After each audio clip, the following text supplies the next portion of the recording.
Yay, that is the right scene. Okay.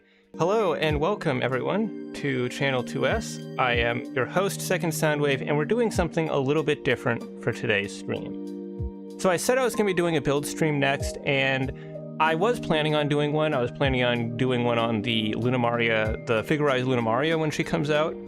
However, there was this interesting little game that I kind of had my eye on for a while called Mech Builder. And the developer of the game actually reached out to me, gave me an early code to play the game on stream, and wanted to see what I thought of it. So I figured, hey, this would be a fun game to stream today. So this isn't like a sponsored stream or anything, by the way, just sent me a code for the game. So this game is going to be coming out on the 16th, and basically the whole premise here with Mech Builder is it's one of those like chill games. It's a very cozy game. It's less about like the Gundam Breaker, customize your ultimate Gunpla and battle with other people in an arena, and more about just sort of capturing the feeling of building Gunpla. It's capturing the vibes. This is the kind of game that you send to your friend who doesn't build Gunpla to help them understand why they should start building Gunpla. So this is an early build of the game. I think it's either 1.0 or maybe slightly pre 1.0. So we'll see how this goes. Oh, hey, Donpachi, that's the dev right there. Nice to see you show up in stream. No, Tipper, this is not paid sponsored gacha. Thankfully, there is no gacha in this game, at least as far as I can see. So there is a kit bash function, so we will be able to eventually kind of mix and match stuff to make our own custom kits. But for now, we just have the regular campaign. So let's open that up and see what we got. So there are, let's see. It looks like there's at least 5 mechs in the game so far. These are all original designs that they've made for this game. They look quite nice. This is very much a PC game, click and drag everything. Does not seem to be necessarily made for controllers, but that is just how it is with a lot of Steam games. So the parts just click into place. You get a nice little satisfying snap. And you might think, wow, that's a very basic game. That's very, very simple. But from what I've seen from the gameplay trailers, it looks like it gets a little bit more complex as time goes on. So let's see how this escalates. Oh, hey, MJ. Welcome to the stream. Playing a fun little game here. Let's see how this goes. So now we have to, in true model kit fashion, cut the parts off the runners. So apparently we do that with the W key. Let me just, I gotta organize my runners first here, just like when I'm building actual Gunpla. Not sure if I'll be able to stay on stream. I'll surely watch all the videos later. Okay, cool, man. That's fine. Let's see what they want me to notice here. Okay, so that's our instruction manual, or is it instructions, or is it more just like it's a picture of the finished mech. So I'm gonna set this up just like how I build my actual Gunpla in real life. So I'm gonna have my runners over here, off to the side, and then I'm going to set my manual down the middle, and I'm going to build on top of the manual. So it's going to be just like how I build my actual kits. So it's W, switches me to the nipper tool, so I can go snip, snip. I like the added detail of the little bits of runner dust on the table. It's very nice. I'm going to go ahead and cut out all the parts for the head runner. One little detail that I'm realizing I can switch the tools up here. One little detail that would have been nice to see would be if the parts on the runners were all a singular color, and you had to maybe like paint on all the little details just to make them look a little bit more like parts of a real model. But obviously we're early in the game. Everything's very simple. But as if the game like expands in the future, that might be a neat thing to do. Let's go ahead and do the same for the body. Looks like the parts here, they're kind of doing like the 30-minute mission style thing where the parts are organized on the runners in terms of which part of the body they are. Where's the Bionicle Maker site? There used to be a Hero Factory one. I remember Hero Factory had this, they had like this custom Hero Maker tool, and there was a couple pieces. I think there was like a two-tone chest plate that was actually, there we go. That was actually exclusive to that like online builder tool, and a lot of people would use it just to get that one part. But unfortunately, I don't think they ever had something like that for Bionicle. Just like in real life, you put a picture of a female robot between your legs. Okay, it would be above my legs because my legs are under the table. Mecha looking nice. It is a very nice looking mecha. It's definitely, if this game is all about building like your legally distinct Gunpla, this is like your Flame Toys Windblade or your Flame Toys RC. Go ahead and cut out the legs. This is great because we get to build multiple kits in one stream, and it doesn't take me 3 hours to finish a leg because I'm too distracted talking to chat. Oh, we got a nub. Snip, snip. Pop those thighs. Those are some powerful thighs right there. Like, look at that. Her thighs, each one of her legs is the width of her entire abdomen. That is a very bottom-heavy robot. I definitely appreciate the design work going on here. Go ahead and snip these legs. Very relaxing game. So, okay, the legs do go on that way. I was almost wondering if she was doing like a kind of like a knock-knee thing where her knees kind of go in and the legs come out and down. Where's the sticker? Just ruining my immersion. Yes, this isn't an authentic Gunpla sticker, authentic Gunpla simulator, unless we have massive wraparound stickers that could have easily been parts. That'll be the not high-grade Iron-Blooded Orphans update for the game. You just have these massive stickers on some of the pieces.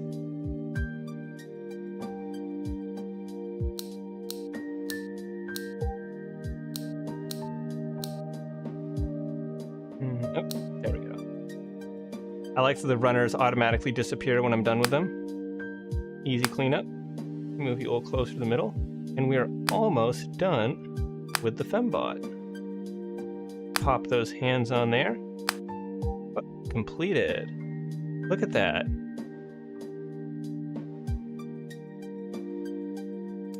Very nice. Now, the fact that it says tutorial makes me think probably all 5 of these are the tutorial mechs. So I imagine once we get past this first page, we're probably going to get some more involved mecha for us to build.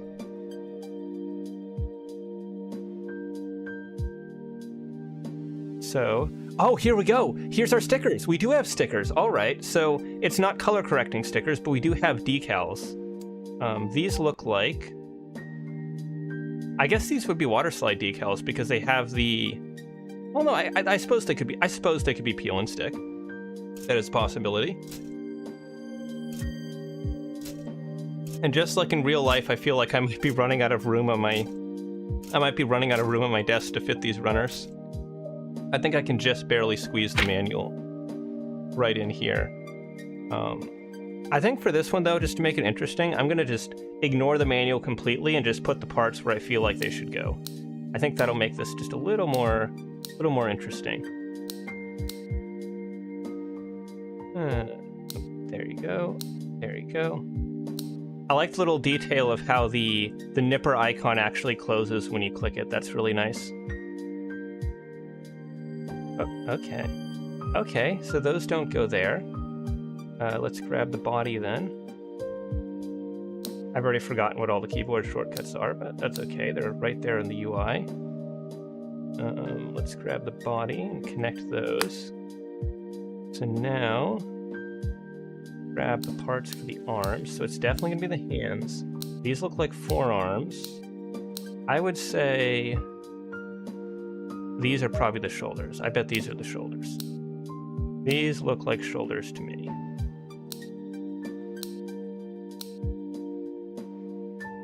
They shouldn't disappear when you're done cutting. You're not that clean and organized. Yeah, what I do is I have just this big... I have like a pile of runners in the corner of my room, and when I'm done with a runner, I just kind of chuck it over into that corner. There we go. And I wish real-life Gunpla made that satisfying of a snap when you put parts together. Usually it's just kind of a little soft clunk. Oh, so there's another piece that we need to put between that. A little upper arm piece, so I think... Oh, I bet these are the upper arms. Let's see. Let's see if this is an upper arm. Yeah, there we go. We gotta have this between the shoulders and the forearms. All right. And that goes there. I wonder if I can... No, I can't mix and match left and right hand side parts, so it's impossible to assemble the kit backwards. So you don't quite have the authentic Gunpla experience of assembling an arm and then realizing you put one of the parts in backwards and having to disassemble it and fix that one piece and then reassemble everything again. So it's a little bit more straightforward than real Gunpla building in that regard. I don't think you want to hear the snap noise IRL. You just get more paranoid. Yeah, I remember actually the old Bionicle socket joints would make a very similar sound to that, and at first I thought it was very, very nice and satisfying when you click together the pieces and you get that nice snapping sound. And then I built more Bionicles and I started to play with my Bionicles more, and I realized that snapping sound is sometimes just the sound of the joint straight up breaking, because those ball joints they used, especially for some of the later Bionicles, they were not very good. That was some unfortunate engineering choices were made with those joints. Let's go ahead and get all these leg parts off of here. Okay. We got our upper thighs up here. Very nice. Of course, we need a waist first. Waist, and then thighs, and then lower legs, and then feet. And now we gotta figure out where those last few pieces go. So, this... Oh, I was on the right track, I just had them on the wrong sides. Those go there, and this probably goes in the waist. Yep, there, so that's the middle cod piece. So... of course, I have to put the decals on it. So, now, we set our model off to the side. So the Bionicle tangent has returned... Yes, for this stream, our Bionicle tangent has returned to being Bionicle. So now is where we put the decals on, and for this, I think I am going to use the manual just to make sure that I put the decals in the right place. So, I'm going to just adjust you over to the side a little bit more. It would be nice if the... I was going to say it would be nice if the decal sheet didn't disappear when you switch back to the grab tool, just so you could kind of organize your workspace a little easier. Very minor thing, though. I think, for the most part, this has been pretty fun so far. So we grab this. This goes there. So it looks like... Can I place these crooked? I can. Okay, so it doesn't snap the decals into place. It's up to you to rely on the steadiness of your hand to place them where they should be. I do quite like that. These look like they go on the side skirts. Drop those down there. And this looks like a shoulder decal. Yep. Sure is. That can go right there. Where do you go? You go right up here. I can see you in the manual. You go right. Let's go like there.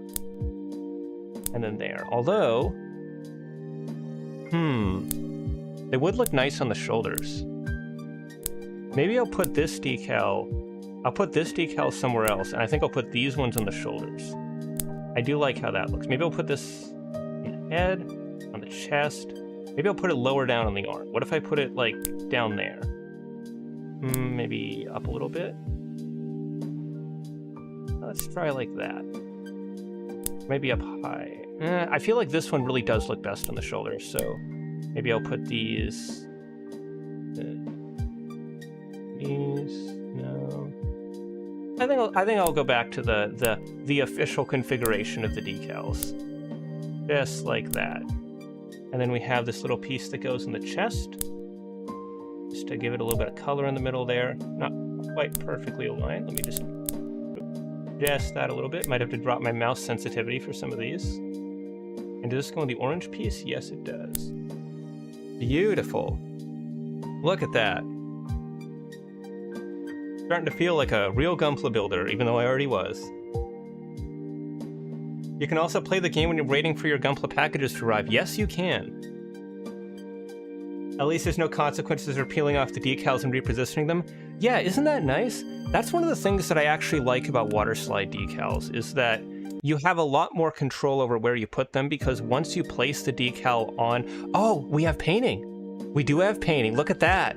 Look at that! We've got custom painting. I didn't even realize that was in the game. Okay, great. It is optional, but we're probably going to do it anyways, because why not?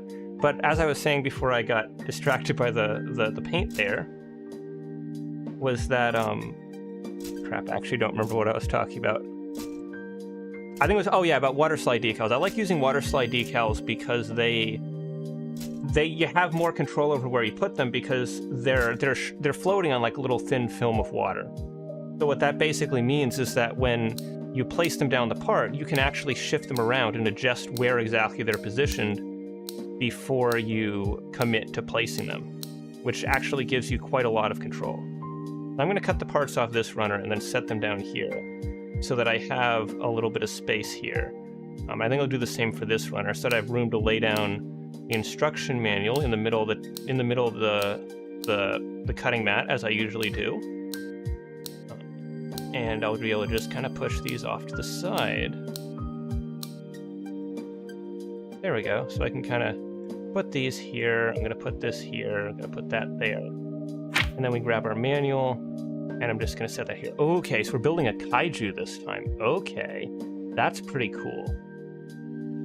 So, how does this go? We got our hips for sure. Then the thighs go into there.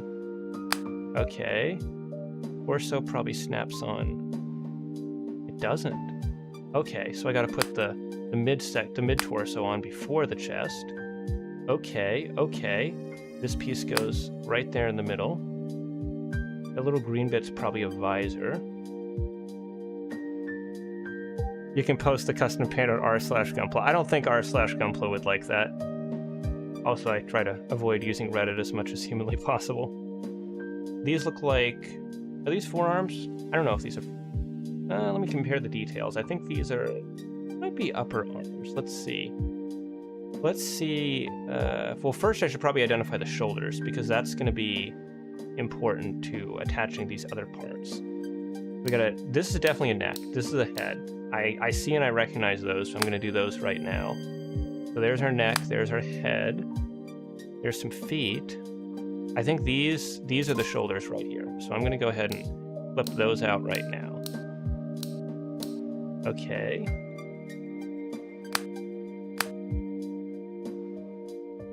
So,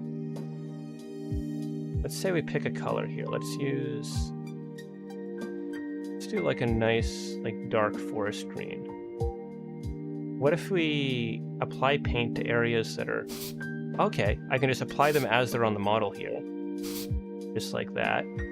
Or I can apply them to the pieces as they're on the runner.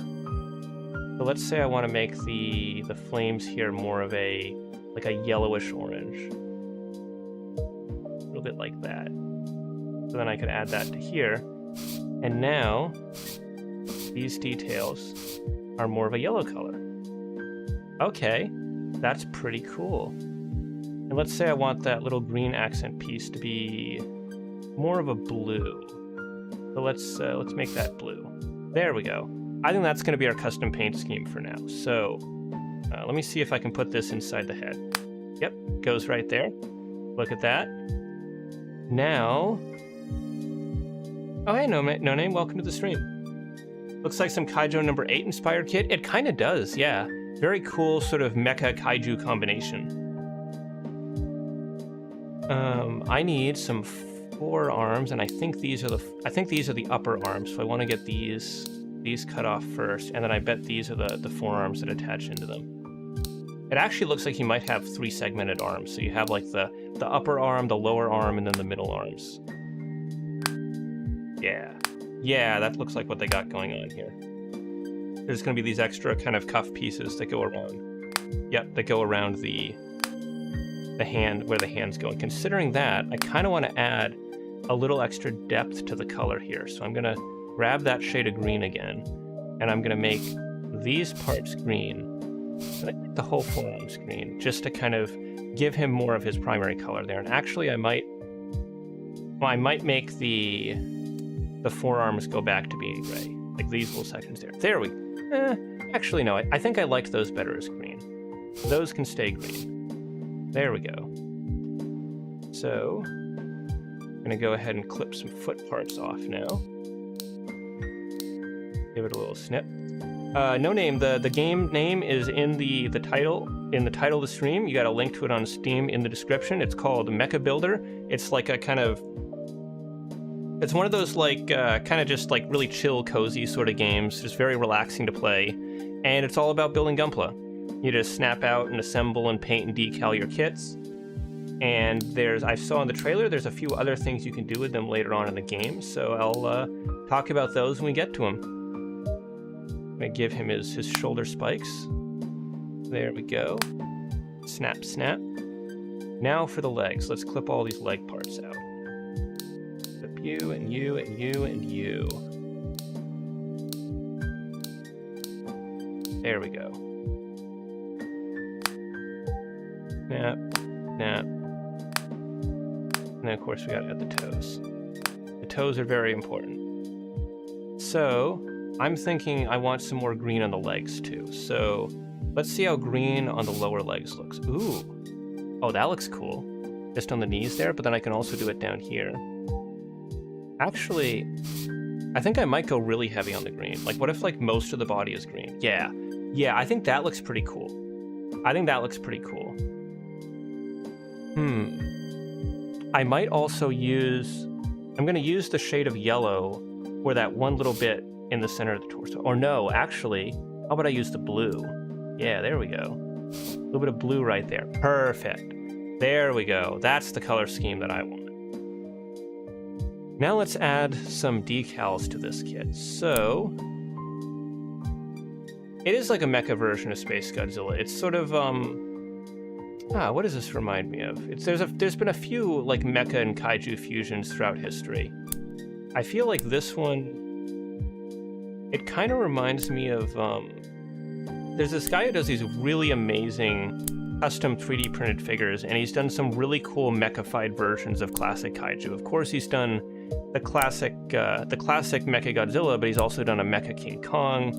He did a Mecha King Ghidorah.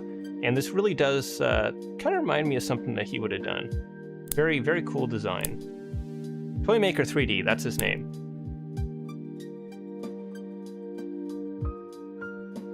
Mecha version of Space Godzilla, or a space version of Mecha Godzilla. Yeah, I definitely see the Space Godzilla in here with the big spines on the back.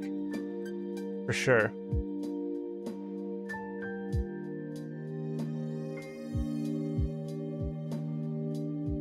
Can I take photos of him? Oh, I can.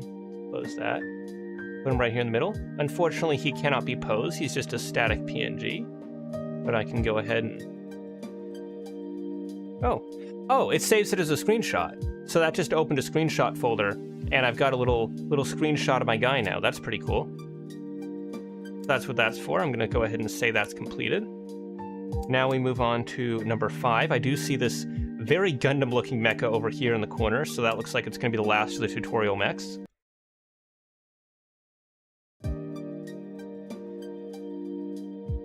Okay. Oh, so now the builds look like they're getting a little more complicated. Okay. Okay. Interesting. We're going to really need to rely on the manual this time.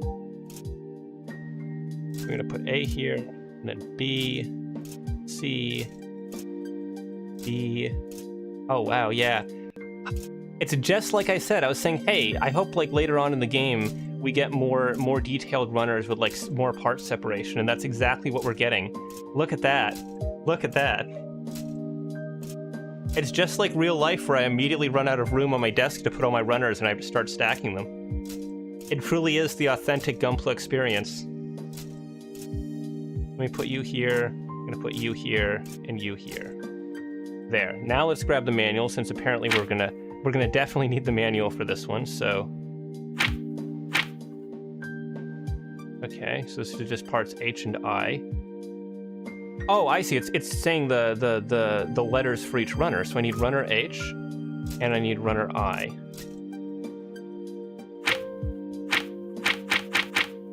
Okay. So it's not showing me where each individual part goes, but I think I can figure that out on my own. Let's go ahead and trim these bits first. There we go. Well, the hitboxes for some of these runner bits are a little funky, but it's not too bad. Nothing I can't handle.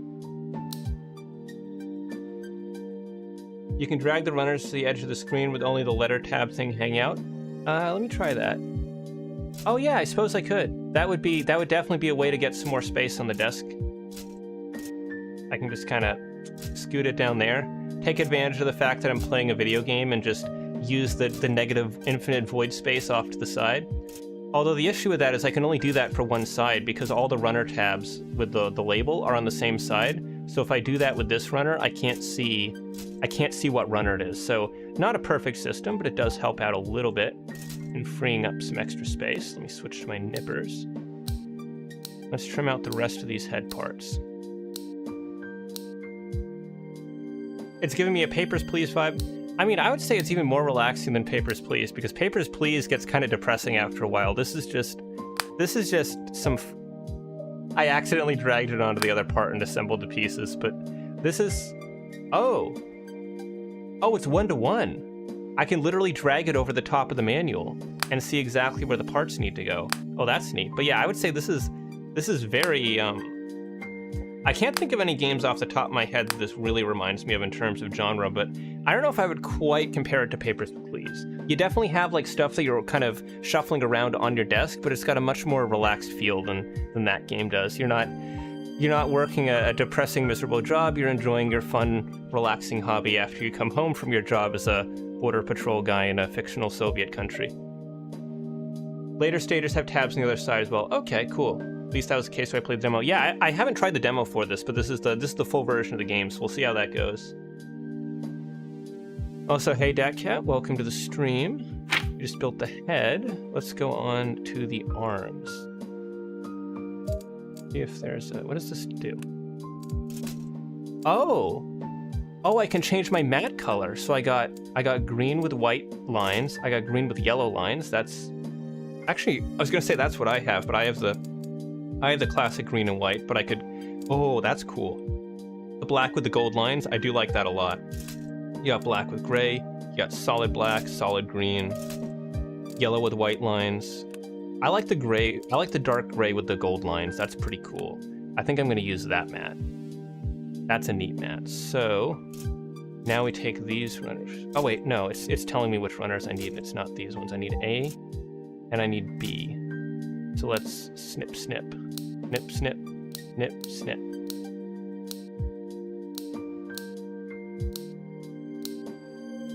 So I don't think I mentioned it yet, but this game will be releasing in full on the 16th. I believe it is going to be $10. I think there's like some sort of discount that they're doing at launch. But so far, I think this has been a pretty cool game. I've definitely been enjoying it. So there is a Steam link down in the description if you want to go check the game out for yourself. And like was mentioned in the chat, there is also a playable demo. So... you go there and there. Now that I've realized that the instructions are 1-to-1 scale, it does make this a lot simpler. I know exactly I can put these parts now. There we go. We got our clamshell halves for the lower arms. And then we got our hands that we probably should have inserted between the halves of the arm before we put them together, but oh well. Red mat, so you missed the runners 3 times faster. Is there a red mat?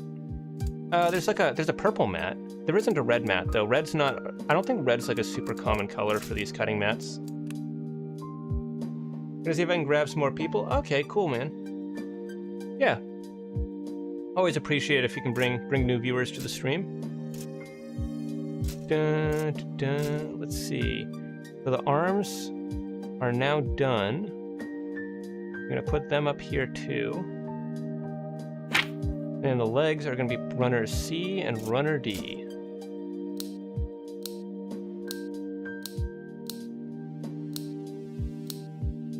Snip, snip, snip, snip.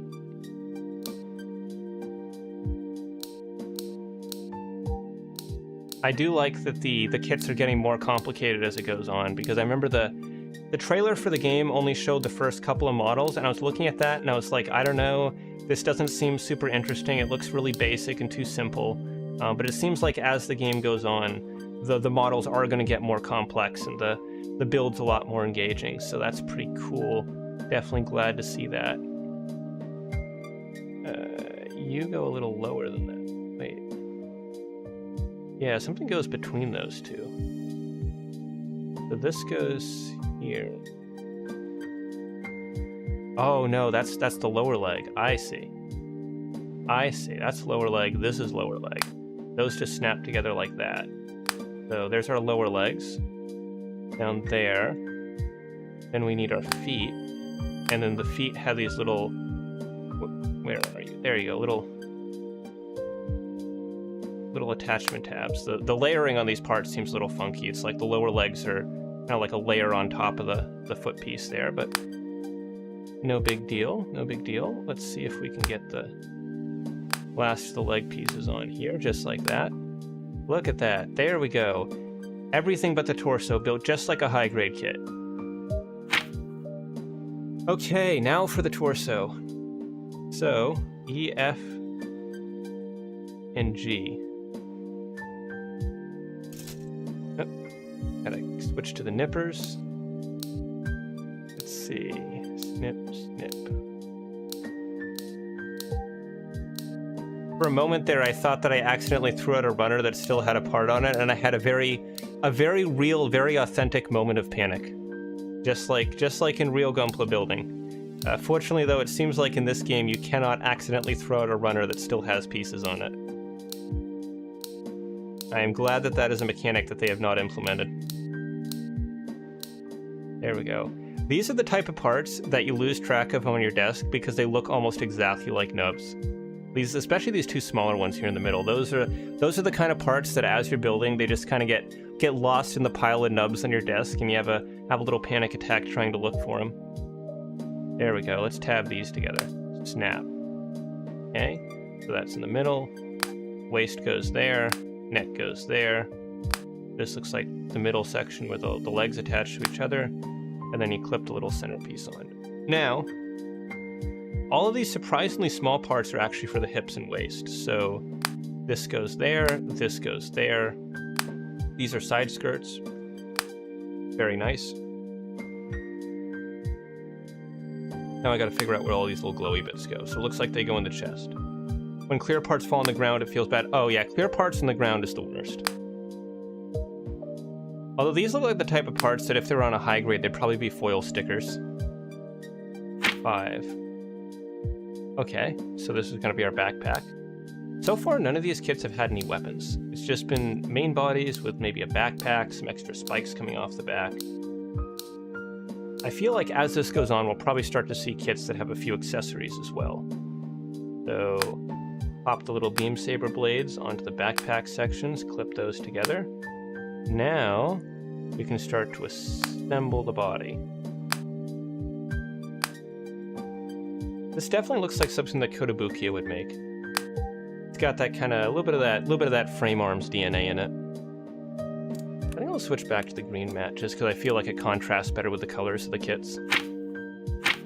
What's the difference between 6 and 7? Okay, 7's just showing the completed build and 6 is showing where the decals go. So before I do that, do I want to change anything about the color scheme? I don't think so. I think the colors are fine on this one. I'm gonna grab my... Oh, look at that. Look at that. I can change the color of the decals. That's something you can't do in real life. So if I decided to change the color scheme of the mech, and let's say I changed the color to red, and I didn't want to overlay red decals on top, I could use yellow decals instead. That's really cool. I think I'll use... Ooh, I wonder if I place some of these decals, I wonder if that will, if I place the decals, I want to see if that'll change the color of them when I change the color of the sheet, or if it's going to, like, remember that the ones that have been placed are already placed and not change their color. Oh yeah, look at that. I can control the individual color of the decals by the order that I place them in. So I am going to move these. I think I'll move them maybe to like here. So I'm thinking like these can go here and here. Those ones will be white. And then the little green ones, I'm thinking I'll put those here. We got some green decals here and here. And then I'll also put some green decals. Let's put them on the sides of the shoulder here. I think that looks pretty cool. And then for the last ones, I'm going to make them I can make them yellow, I can make them red. I think I'll make them red. I think I'll give them some red decals up here on the top of the head. Gotta get them centered. There we go. Look at that. That's really cool how you can change the color of the decals like that. Okay, so I'm gonna call that one completed. So we just finished page 1. So let's see. Oh, actually, I wonder if I can rebuild kits that I've already done. Let me see if I click this again. Yeah, okay, so I can rebuild models that I've already done. Okay, that's neat. That's neat. Okay, so there's our Gundam. So now, after warming up a little bit, let's build an actual, proper Pseudo-Gundam kit. Hey, Dread, welcome to the stream. Drag the groups from runners to the left. Oh, it's specifically designed to work that way. If the cursor's off the screen, the position reset. Okay, so I can actually... Oh, okay, so this is the painting model. This is specifically... This is a model that's specifically designed to be painted. Everything's in grayscale. Okay, that's neat. Okay, I see what it said now about the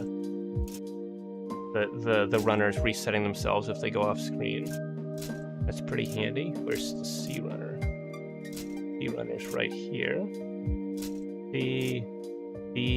That is a very nice way to organize these. I do like that. That is a nice way to do it. E, F, and G. So now I have a nice clean workspace. Yes, no, I suppose you could do it as Aeropla, but it seems like this is a model that is meant to be painted. So for the head, we're going to need the G runner. All right. Lots of little pieces, just like the real Gunpla experience.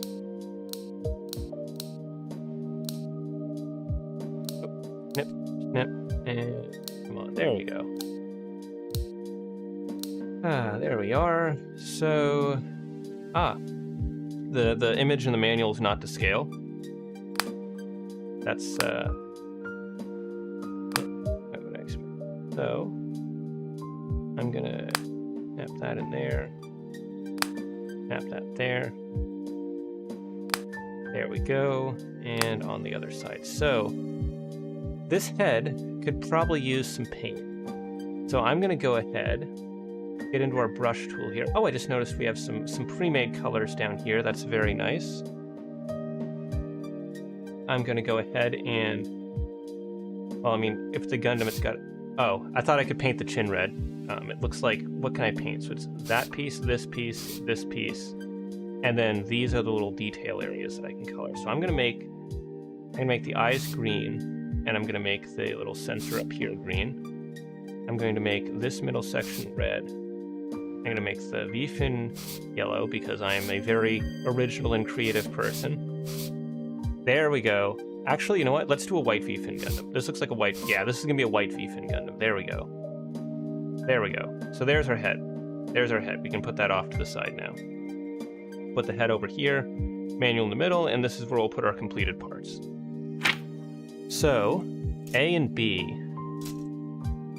Go ahead and snip all these. Now, normally I advise against cutting out all the parts on the runner first, but in this case, I think we can manage. I think we'll be able to figure this out just fine, but when you're building something like a master grade or a real grade especially, doing what I'm doing right now is not advisable.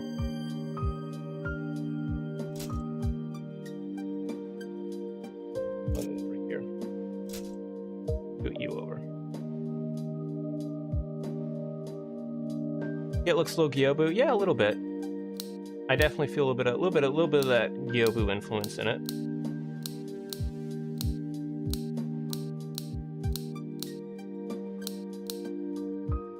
I typically cut out all the parts of one limb section. Yeah, I never do that. I've tried doing that with some early models, and it just, especially with master grades and real grades where there's a lot of very similar looking parts, it's just a recipe for disaster. You're going to lose parts. You're going to misidentify where parts go. There will be parts that look extremely similar to each other but have very important differences between them that you're going to confuse with each other. It is usually not a good idea to do that. There we go. The shoulders with the shoulder pads. finish the pads up there. Where do you go? You go... Oh, you're a forearm. You don't go there. I'm gonna start with the upper. I think, right? Upper arm goes there. Early. Oh, I can snap into the forearm for now. Oh, this is the upper arm. It's this little sleeve piece. Now I snap those together. I did an HD by doing every step to every part at once. More like complicated, janky kits get taken more slowly. I did an HG by doing every step to every part at once. That's definitely not my preferred way of building. Snap the handguards on. This Gundam Metaverse beta looking good. Honestly, this is better than the Gundam Metaverse beta. I wish the Gundam Metaverse beta was this good.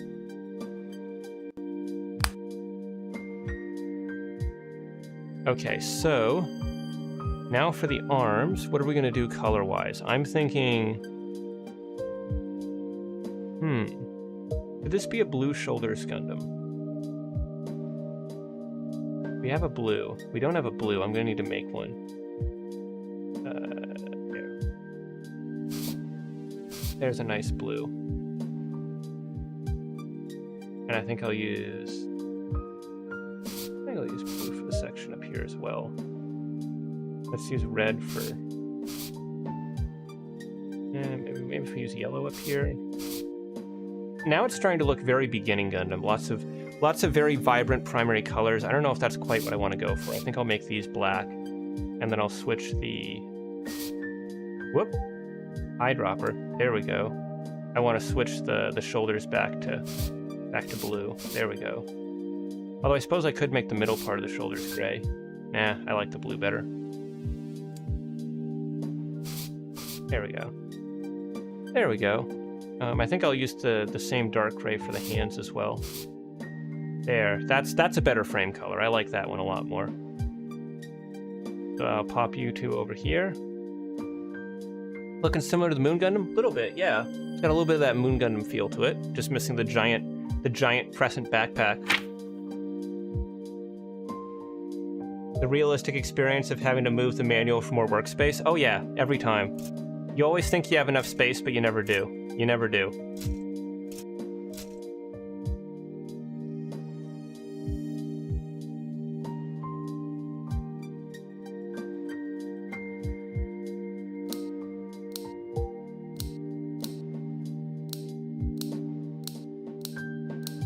Give it a little nip snip.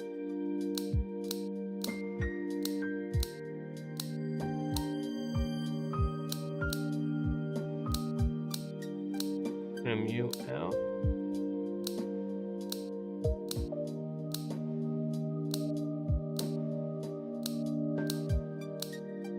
Snip, snip.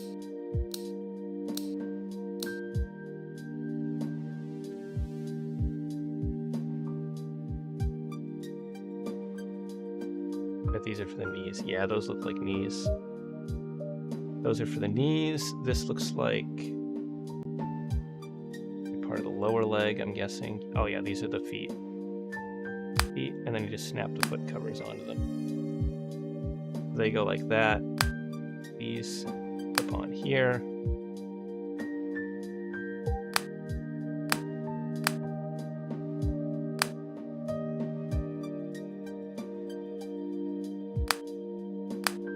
And then you got your upper legs. And these little detail pieces on the side. So, how are we going to color these legs? So I'm definitely going to darken the frame color like I did before. I think that's a good move.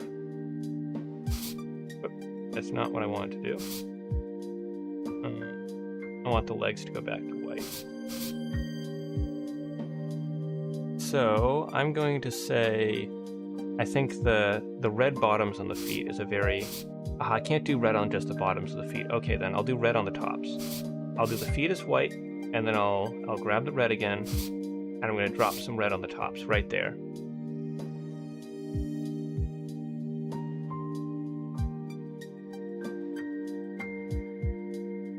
I'm glad Kids Like the Rising Freedom and Infinite Justice 2 use booklets instead of the typical HD manuals. Oh, very nice. So they do like the real grade style manual where it folds open. That's really cool. I was not aware that that was something they were doing. I'll have to see if my Blitz Duel does that when I get mine in. Yes, it's got ball joints for knees. The structural integrity of these models is a little bit questionable if they existed in real life, but the ball joints do make for easy assembly. Rising Freedom, Mighty Strike Freedom, and Infinite Justice Type 2 have bound manuals. Nice. Okay, that's cool. And I'm sure it's slightly more expensive for Bandai to produce because they have to cut out like the separate sheets and staple them together, but that's nice. One of the reasons I developed the game is because I no longer have the free space to put them. Yeah, unfortunately, I do find that a little bit relatable. Ball joints on knees, not something I've ever seen or heard of in any figure. I've definitely seen figures before where they use ball joints for the knees. It's usually on figures that have some level of like modularity or customization to them because it allows you to swap out the parts. So it's more common with like building toy type figures like, you know, Bionicles, or I don't know if anyone here remembers it, but there was a short-lived line by Hasbro called Construct Bots, which were these Transformers toys that you could take apart and customize like Bionicles, and those also, I believe, use ball joints for all the joints. So it's not a common thing to see in more traditional figures, but in buildable figures, it is something you see sometimes. So I think there needs to be a little bit of a blue accent somewhere, and I haven't decided exactly where. Let's just put some paint down and see where it looks good. Oh, well, I mean, that looks nice, right? A little bit on the sides of the legs there. I think that looks very cool. So I can just pop the legs over here. Now we can start working on the torso. And it looks like, yeah, okay. Oh, they show you some color scheme options at the end. That's neat. So they got like a Gundam color and a definitely not Gundam color. So let's snap up this torso.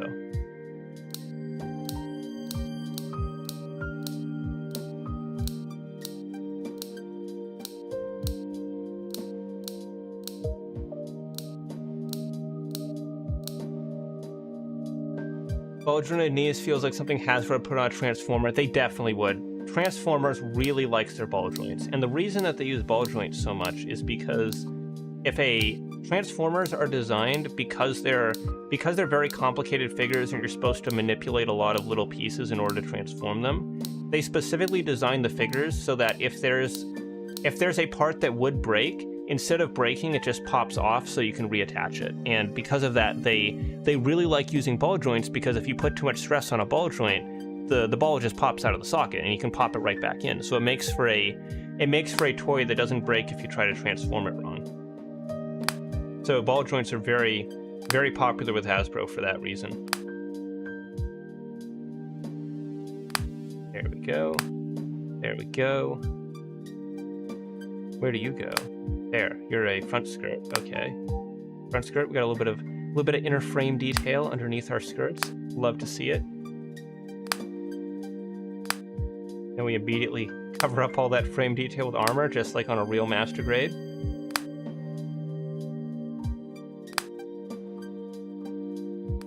Those almost look like little hard points where you'd attach like an F91 style mission pack.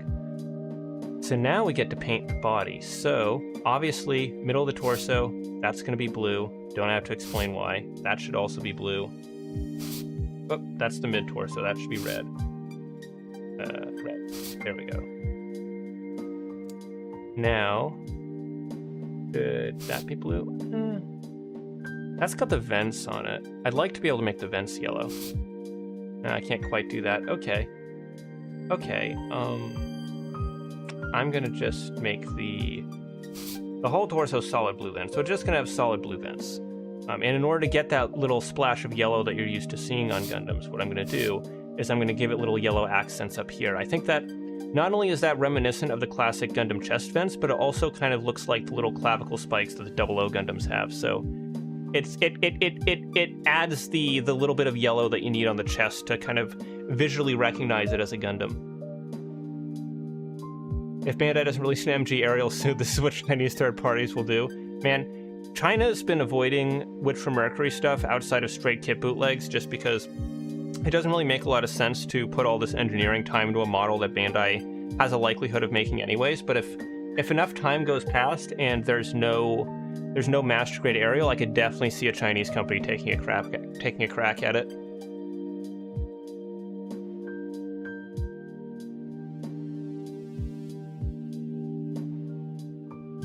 Transformers with a model kit that has a transformation will take engineering to the next level. Honestly, I don't even know if I would want to build a model kit like that. Like, that just sounds like just too complicated, man. I used to wonder why Gundams had much sort of lamer transformations than Transformers, with stuff like the Wing Gundam, where you basically just lie it down and flip around the shield. But then I realized that with Transformers, they aren't really believable as physical objects. Like, with Transformers, they can, like, peel off the armor around the arm, and there's just negative hollow space inside to, like, tuck the upper arm into and then wrap it back around, and you can't really do that with a Gundam because they're trying to be realistic machines. So they can't, like, have the legs collapse into their own negative space, or have the forearms just be a couple door panels wrapped around each other. So as a result, Gundams can't quite reach the same level of transformations that you see with a Transformers figure.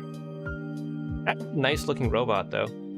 Simple guy. Took off the V-fin, he really wouldn't look that much like a Gundam, which is a very common strategy you see with some of these third-party companies. With, like, the Solomon, for example, is they will give you a alternate head that does not have the V-fin, and that's the one they advertise in the manual, in the box, and all the promo images. But then they secretly give you a head with a V-fin as well, so you can build it as the definitely not copyright infringing Gundam. So let's take a look at these decals here. I think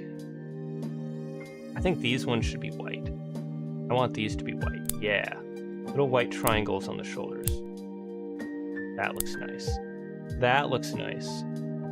And I like the white numbers on the chest as well. Scoot those over to the side a little bit. Perfect.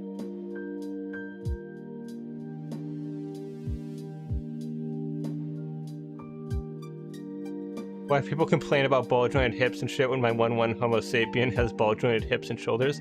Because our ball joints are better. We have really high-quality ball joints.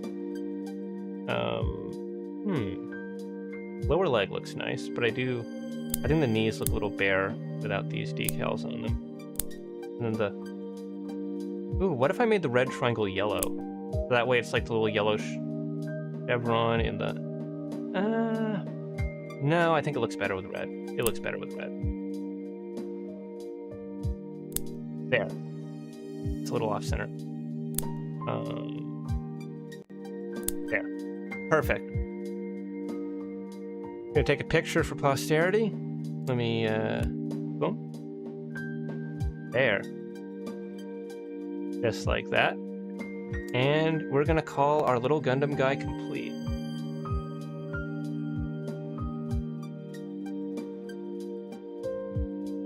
Bootleg Dragon Ball figures where the correct face and hair are separate pencil stands. Yes, I've seen those figures. That is very funny to see. They for those who aren't familiar, basically there's these third-party Dragon Ball figures where they sell the body of the figure with a very obviously not Dragon Ball character head. It'll be like a Minotaur head or a Lion Man head or something.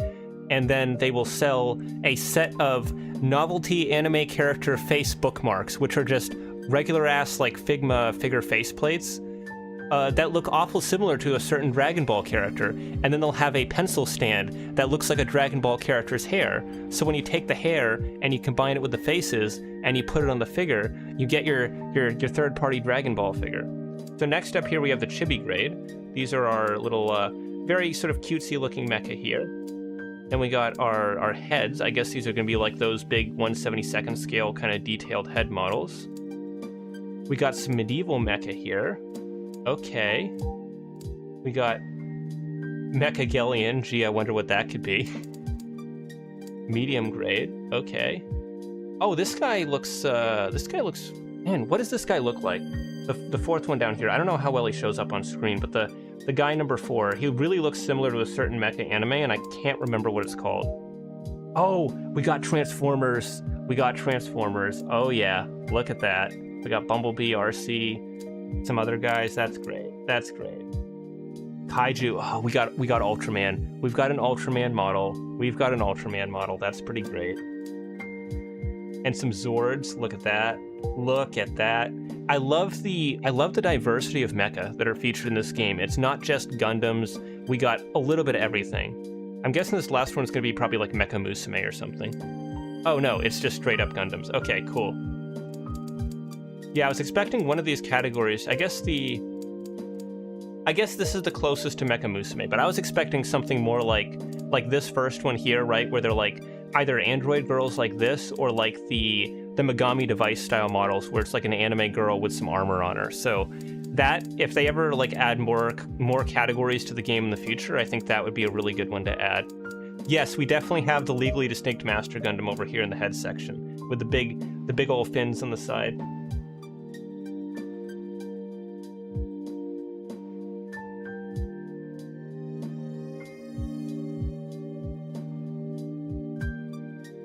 Gundam Zeta, Double Zeta, and Victory designers give 120% of themselves to make believable but complex transformations in kit form, realized that was impossible and never tried that hard again. Yeah, those are the few that like really managed to pull it off. Macross does as well.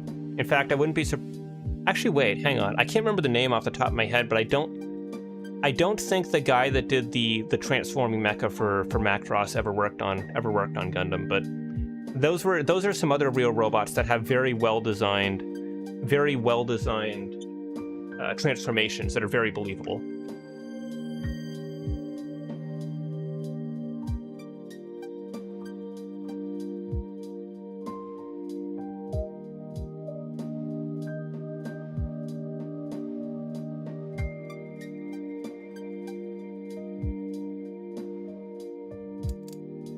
Let's build. What should we build? How about we go for... Let's start with you. You're very obviously Gundam-inspired. Okay, so we have some gray parts here. Just like a real Gunpla, there are tons and tons of frame pieces. And then we have our different armor colors. Very nice. Oh, and we've got ones with the tab on top, so we can kind of tuck those down here.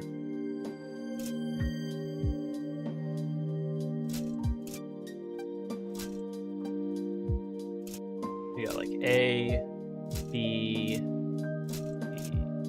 B. Let me just organize these.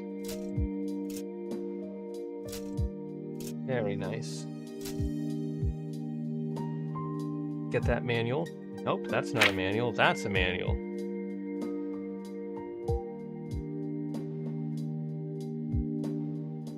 Was the age to the last transformable Gundam we got? I don't think so. No, because we got the G Arcane. Although the G Arcane never actually transformed in the anime from what I've heard, so I guess that one kind of counts. And Floros. Floros absolutely counts. Floros is definitely a transforming Gundam.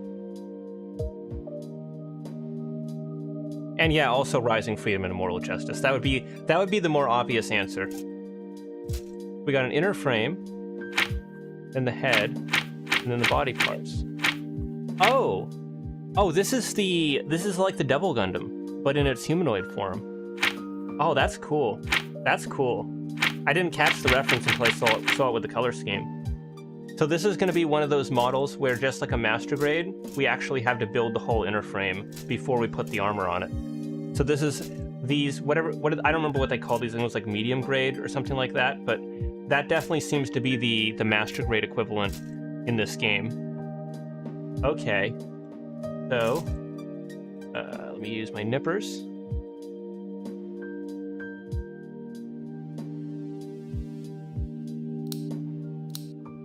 Transformable mech that would be pretty cool in kit form is Cyclone, Tails mech from Sonic Adventure 2. Honestly, I would love like a figurized standard style figure of Metal Sonic. Like, Metal Sonic is a really cool design, and I don't think they've ever made a kit of him. But that is a character from the Sonic universe that I would love to see as a model kit. There's our torso, and let's grab the shoulders as well.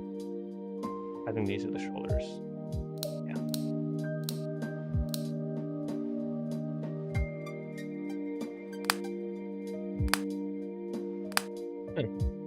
Weird how that shoulder is just randomly darker than the others. Wonder what's up with that. Oh, and the arms too. One side's darker than the other. Huh. I guess it's supposed to be like a lighting thing where like maybe this side of the body's in shadow.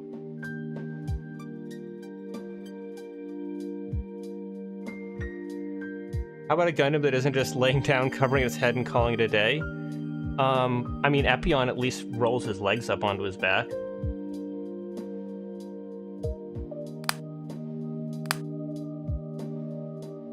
So, the forearms. Those, no, they aren't. Yeah, okay, so those go there. Oh. I forgot about this runner. That's where my missing arm pieces is.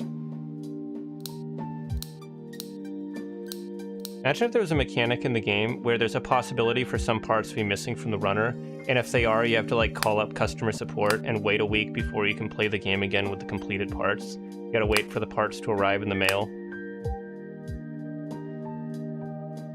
Man, like, Bandai technically has, like, a support system for getting you replacement parts, but from everyone that I've heard that's used it, apparently it's, like, really, really, really slow.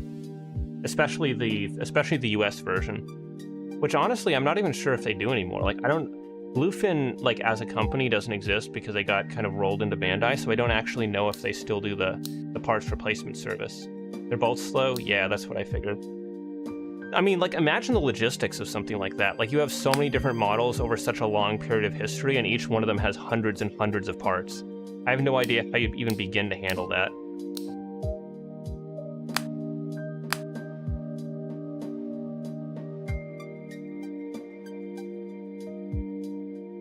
I'm pretty sure they just keep copies of runners, I guess. And then they cut out the part of the runner, yeah. Oh, they still do it, it's just on a different page now. Okay.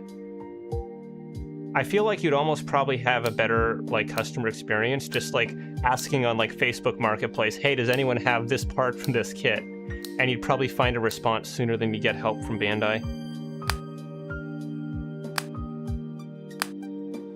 Alright, so there's our inner frame. There's our inner frame. I'll put that over here.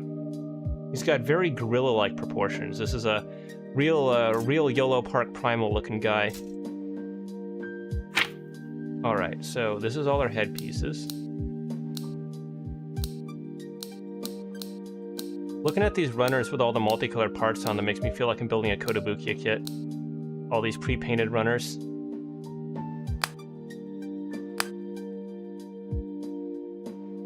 I feel like there should be... Oh, never mind, I'm a moron. I just completely forgot that I built a frame for this head. So I was building the head here and I was putting the parts together and I'm just like, man, I feel like there's like an inner frame piece for this head that should be here. There is, dumbass, it's literally right over here.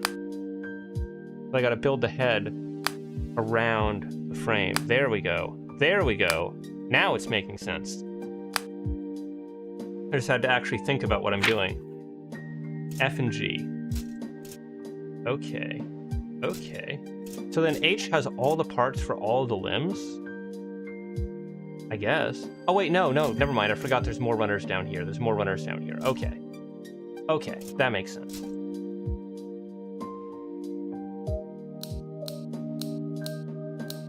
Snip, snip, snip.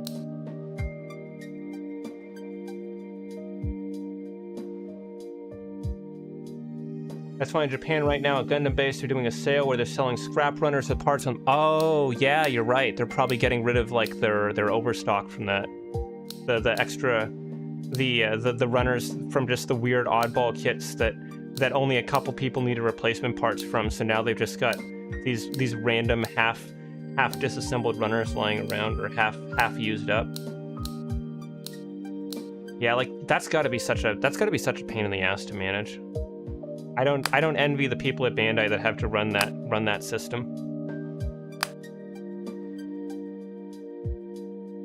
Surprised they didn't try to shove a transformable MS in wood for Mercury. Yeah, that's like, I feel like Faract almost feels like it could have transformed at some point. Like at some point in the design process, they wanted to have it transform, but it just didn't work out.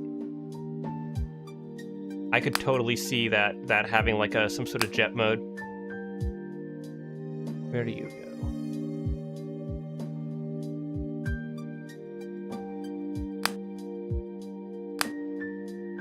It seems like he's already in the Devil Gundam colors by default.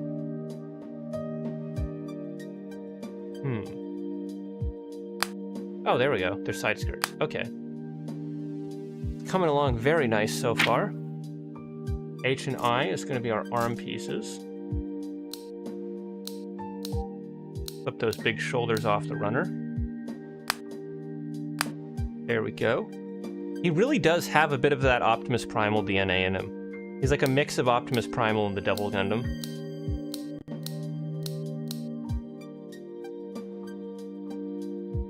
Can you accidentally fuck up and cut parts out of the model when you're getting it off the runner?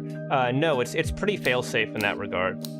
There's no accidentally cutting off a tab or accidentally shaving it off when you're denubbing the kit. They have saved us from that form of suffering.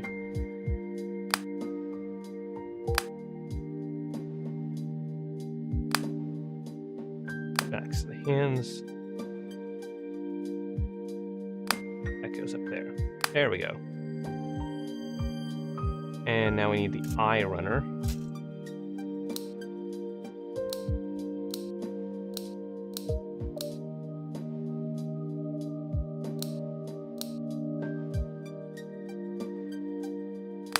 So there's the other piece of the arm armor. And then we've got the wrist covers. There we go.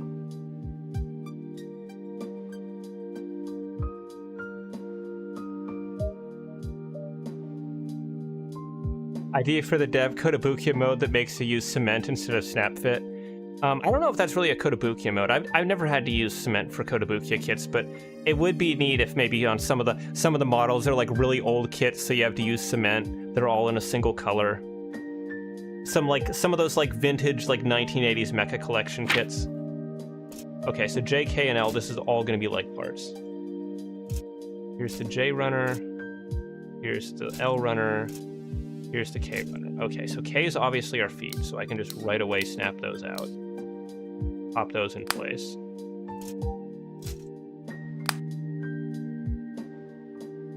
I want to make a machine for builders when they go to the hobby store in Bandai. They can use a printer to print custom parts because 3D printing isn't quite there yet. You can 3D print in some good quality resins, but none of them feel like styrene. We don't have a styrene equivalent that you can 3D print yet.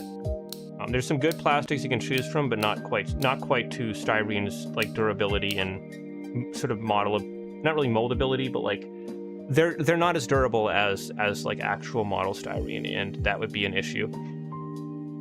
You can 3D print parts, but they're going to be like resin kit quality because, well, you're printing them out of resin.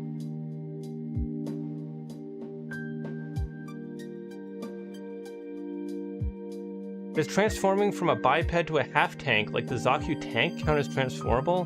Well, the Zaku tank doesn't transform, right? Like it's not a transformation, it's just a different version of the Zaku that doesn't have legs, right?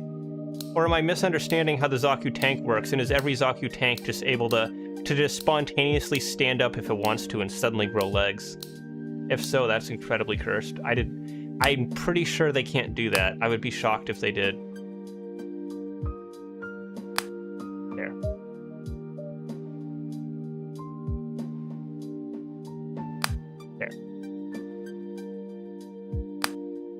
And there's the rest of the side skirt.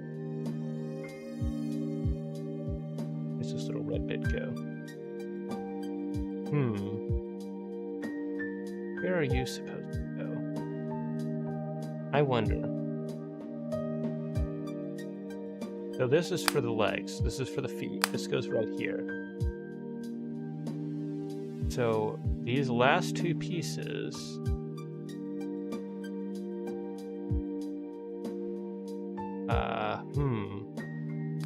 Oh, they're the heels. Okay. There we go.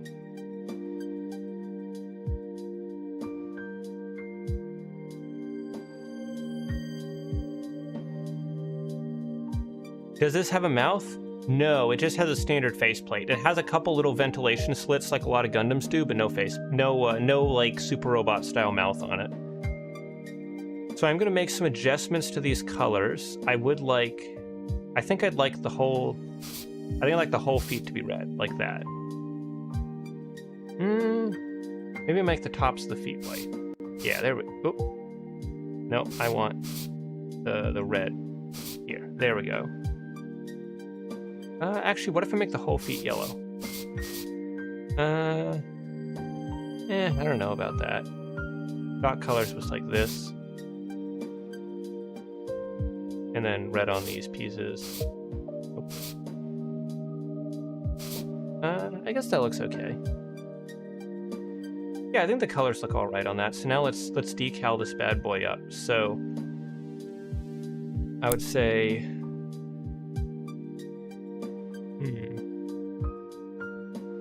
I would put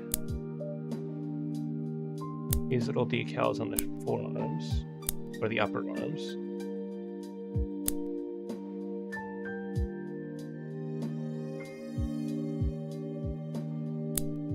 I would put these here.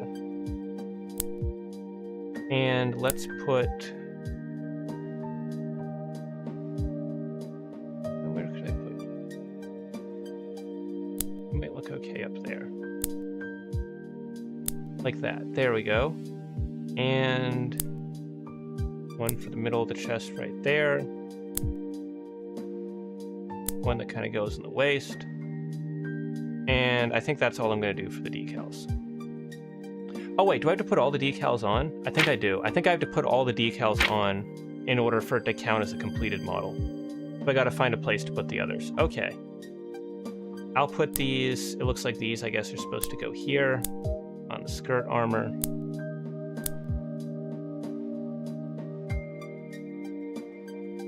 And it looks like these go on the lower legs. And then I think I'll put these ones out here.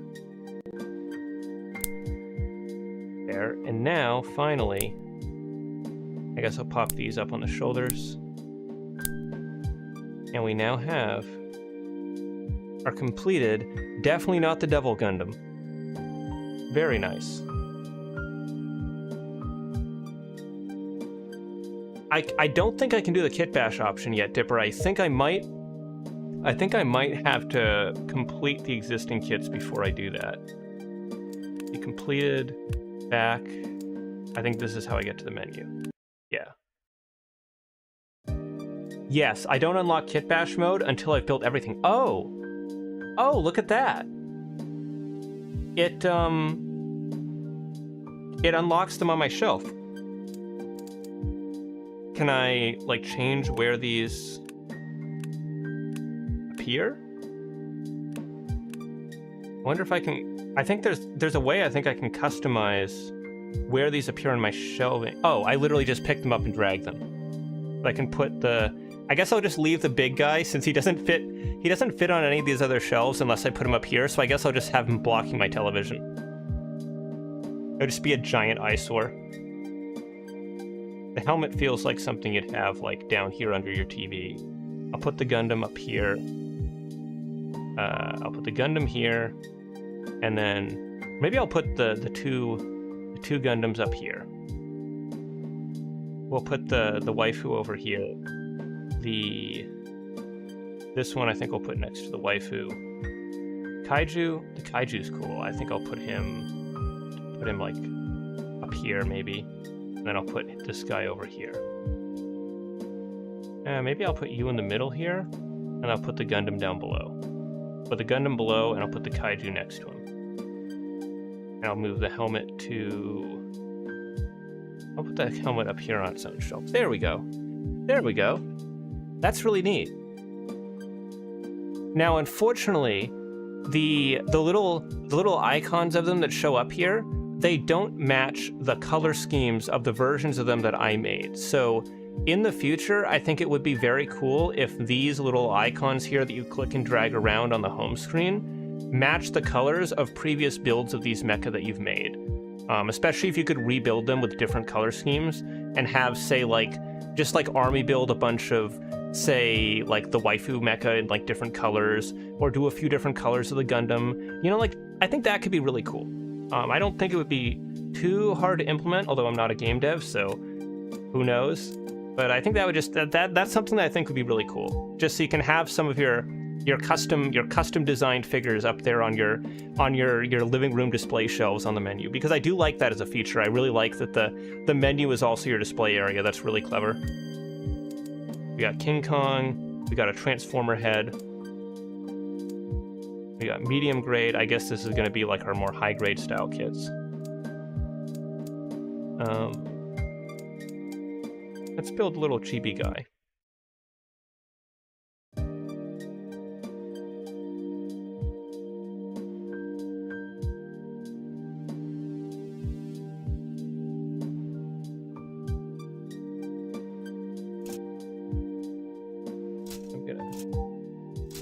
Sort out all these runners. This feels very... All these little tiny runners really makes me feel like I'm building a Bandai kit, because that's such a Bandai thing to do, is to have like 100 tiny little runners for all these different pieces. F, G, H. Although Bandai does have their multi-color runner text, so maybe this is something you'd also be likely to see on like a Kotobukiya model. Now, even then, Kotobukiya doesn't care as much about color separation as Bandai does. You know, they expect you to like be okay with painting some of the smaller details, so they don't usually go too crazy with the color separation. Okay. Match the eyes after face goes on. There we go. Pop on those ears.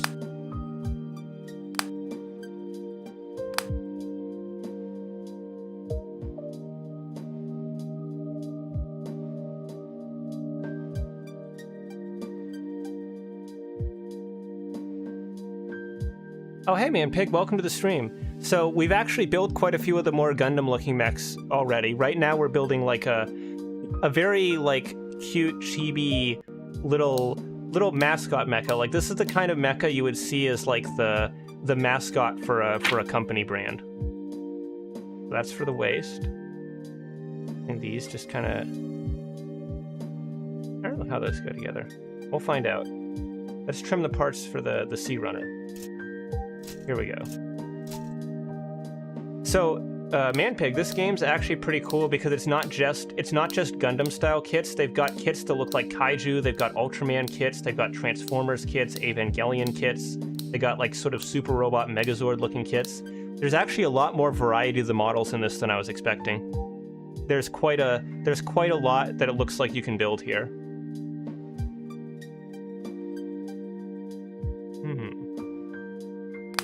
Oh, there we go. Okay, I see how this goes together now. I see. And then the armor goes on top of the frame.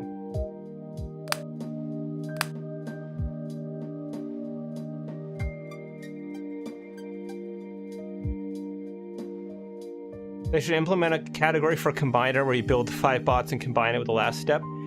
I would be very impressed if this game ever added any sort of transforming or combining kits, because I don't know how possible that would be with how the game is designed, but that would be pretty cool. There we go. There we go. We got our head and body so far. Let's do some arms.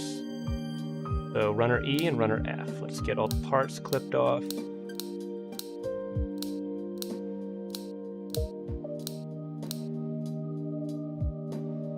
Where's runner F? There's runner F. Okay. Snip, snip.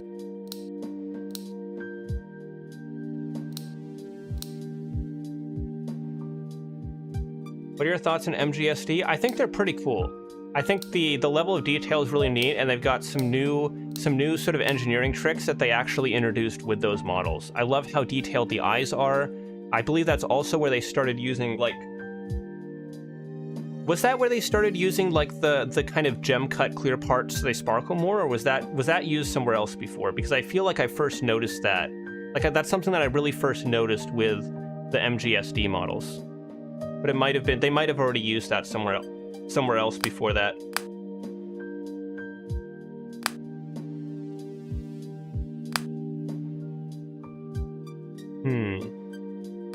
There we go. Gotta add the upper arm first, and then the forearm. Now the hands, and then we just gotta do the fingers. This is a very interesting joint configuration for this model. It's basically got 2 ball joints for the wrists. Yes, Manpig, this is Snap Fit Simulator. Except it's actually not, because you can also custom paint the models, you can add decals, and once you build everything, you also unlock a kit bashing mode where you can swap the parts around on them. I'm surprised they haven't announced any new G-Gundam HGs for P Bandai. We are a little bit overdue for our next one. Yeah, I was kind of expecting them to show one of them off when they did that like G-Gundam anniversary stream, but surprisingly enough, they did not show off any new G-Gundam models, which I was definitely not expecting. I really thought that, given that, you know, they've already shown off a few of those kits, like the Maxter, the Rose Gundam, I figured, hey, they're clearly setting a pattern. There's a new event, you know, coming up specifically for G-Gundam. It's been a while since we got the last one. Surely they're gonna show off some sort of new high grade, but no, we didn't get anything. But I believe the only thing they showed off was the Metal Build God Gundam, so that was a little bit underwhelming in that regard. I was not super impressed with that event, although the novel that they announced does look like it could be interesting.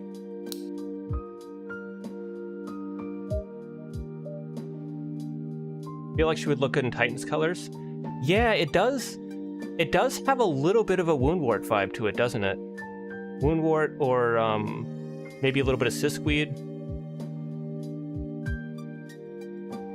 All right. Oh wait, I need the Eye Runner too. Dragon should be next. Yeah, I feel like they're probably gonna do Dragon Gundam before Bulk Gundam. Bulk Gundam always seemed like the least interesting of the 5 to me. I think MGSD is a neat curiosity, but my bigger issue is that they take up an entire MG slot. Yeah, that part sucks. Also with SD Gundam, I'm not a huge fan of how they keep starting new lines and then doing the same major Gundams over and over. Like, we've got X Standard, we've got Cross Silhouette, we've got MGSD. I don't know if we really need all 3 of those. I kind of wish they would just pick one of them and stick with it and give us a more diverse variety of models instead of making the same lead Gundams over and over in different like startup lines. Like with BB Senshi, what was so cool about the line is it ran on for so long, we started to get some really deep cuts. Like we got stuff like the Verde Buster, the Blue Duel, we got things like the Kasi Gundam way before we got any sort of high grade for them. And that was possible because they took the BB Senshi line and they stuck with it. And they stuck with it for a while and they gave us all these cool kits. But nowadays it feels like whenever we get a new SD Gundam, it's like a very boring lead Gundam from like a very popular mainline TV series, because they keep like starting new lines and doing the basics again instead of sticking with a line and giving us all these like cool deep cuts as the line goes on. Snap those legs together. I actually really like this mecha design. This is a really cool looking character. Snap on the outside of her legs. Oh hey Matt, welcome to the stream. Redirect Dragon Gundam release Tequila next, you cowards. Man, Tequila Gundam would be so cool. It's such a meme that I could almost maybe see them releasing it. It has like just the slightest chance of getting released. Titan's colors hit different on NEMS. I used the color in Gunpla on Gundam Battle Operation. Yeah, Titan's colors is a pretty cool color scheme. Bolt's more likely to be next not to have back-to-back Dragon Gundams. Oh, that is true. They did just do the Ultron. Yeah, I could see them maybe wanting to space those out a bit. So before we do decals... Oh, they show a couple alternate color schemes here. I do want to try Titan's colors on this because I think that could look pretty nice. So let's pick a nice dark blue. A little more on the purpley side, but not too purple. And I'm going to make it a little darker, like that. How's this look? How's this look? A little too light. That's better. That's a Titan's blue right there. That's a Titan's blue.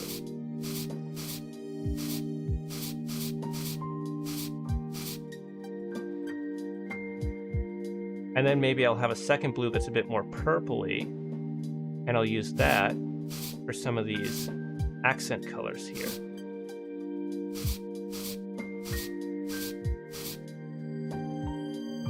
Switch back to our primary blue. Add some more color to the head.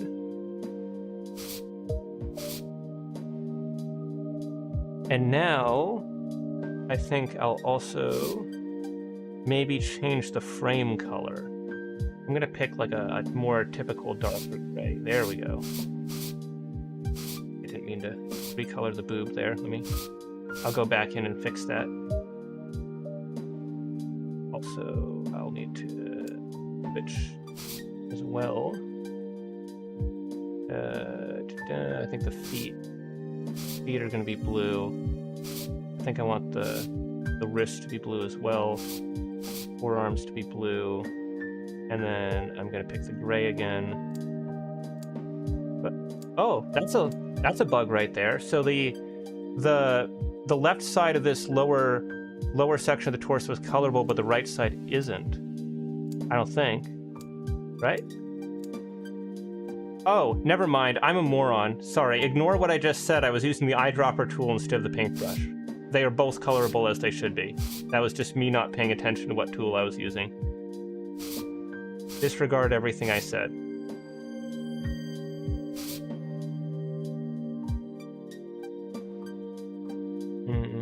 I need purple again. Let me eyedrop some purple. And drop that onto here. And I think I need a different color for the face. Let's try an orange. What about red? No. What about white? What about a light blue? Hey, that looks okay. That looks kind of nice. Not exactly Titan's colors, but pretty cool in its own right. Problem is, fundamentally, the more deep cuts means only some of the Gunpla audience will be interested in those releases, so they can get a lot more guaranteed sales if they re-release famous Gundams. See, normally that would be true, but what was so cool about SD Gundam is because they were like 700 yen kits, because they were so easy to engineer, because they were so cheap to manufacture, they could take a risk with them. It's like the Gundam Converge line. They're these super tiny, super cheap little candy toys, so they can release all sorts of wild shit they would never make a more expensive, more difficult to engineer high grade or master grade out of. So we'd get all these crazy models. The easier to manufacture and the cheaper to manufacture the product is, the less you see, the less of a risk it is for Bandai to make really crazy, obscure stuff. That's why when they do something like a Gundam card game, you get cards for all these crazy, obscure Gundams, because it costs them almost nothing to make. They just commission a piece of artwork for the front, pay a guy for like an hour of Photoshop work to assemble the card front, basically, and then they print it out for 3/4 of a penny. It's such a cheap thing to manufacture, they can make literally anything as a card, and that scales up as well to other things. You know, a Converge figure is more expensive to make than a card, but it's cheaper than an SD Gundam. An SD Gundam is more expensive to make than a Converge, but it's cheaper than a high grade. So as you go up and up and up, yes, you have to stick closer and closer to the more classic Gundams that you know are going to sell, but when you go down to those cheaper products and those simpler designs, you can kind of go nuts at a certain point and just release all sorts of crazy stuff. Not breathing until they make a PG Big Zam. Yeah, see, that's exactly what I mean. You would never see a perfect grade Big Zam, but we could absolutely get an SD Big Zam. In fact, we did. We already have an SD Gundam Big Zam from BB Senshi. In hindsight, it really is a miracle Nobel got a retail release that I can't... Yeah, they don't reprint Nobel Gundam nearly enough. That is such a... Like, honestly, I unironically love how the Nobel Gundam looks. Not just because, haha, sexy anime woman robot. I genuinely think the Nobel Gundam is one of the better designs from G Gundam. It's a really, really good looking Gundam design. I wish we had a more modern kit of it than a 10 to 15-year-old high grade. Okay, so let's put some decals on this guy, this girl, this lad, this individual, this person, this robot machine. So here's our decal guide. Very few decals, just a couple little details here and there. Might want to change the color of the decals just so they blend with the color scheme a bit better. We got this one. I'll put this one on the chest. There we go. Then let's put, where do you go? You would look good. Oh, you'd look good on the ankles. Your ankle decals for sure. Yeah, and then you, I think I'll put you on the forearm. You look like forearm decals. And I know that's not where they're quote-unquote supposed to go, but I don't care because my way looks better. So there we go. There's our Not Titans little robot helper person.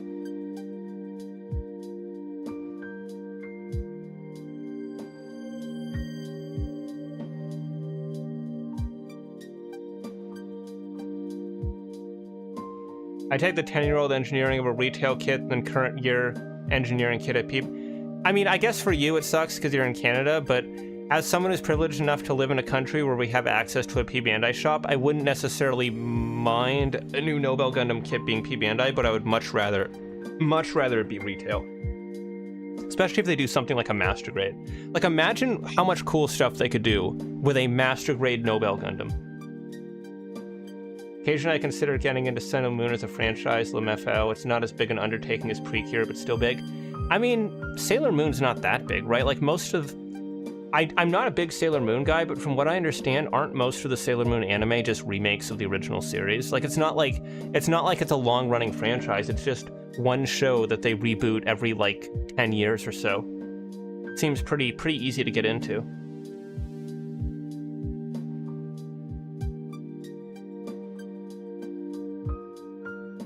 Technically, we have an HD Neo Zeal. Are you talking about the Gundam Collection one, the 1/300 scale? Because yes, we do technically have that.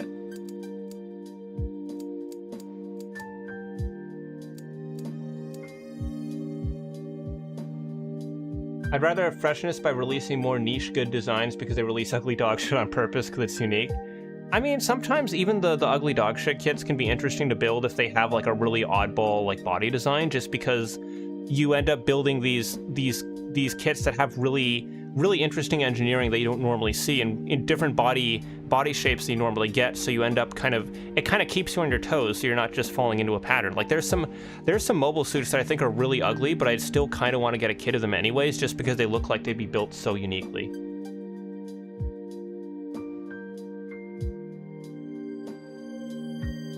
What if they release different types of a GM than prototypes of Gundams? Yeah, there's so many easy variants they could do from the 1-year war that would just print money.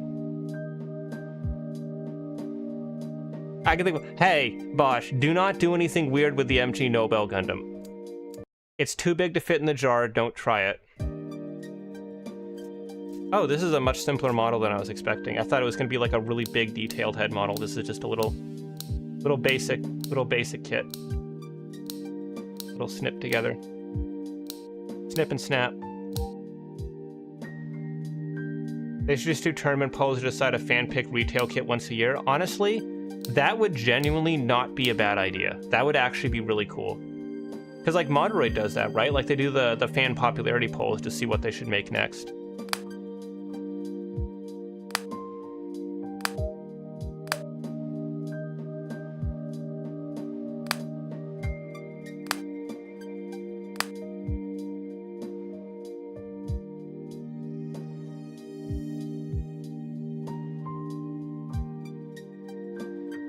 I want Figurized Precure so fucking badly, I have no clue.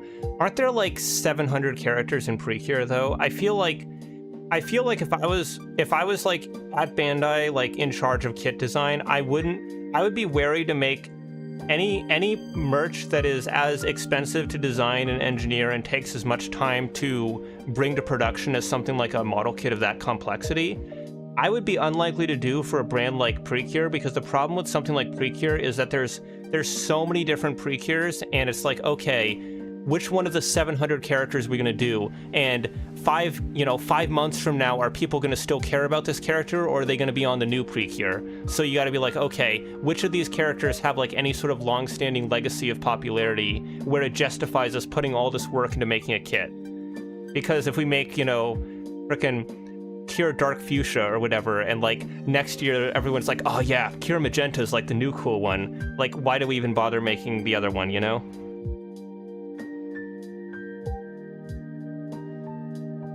The sheer amount of people that would vote would prove the fan pick would sell enough to be retail.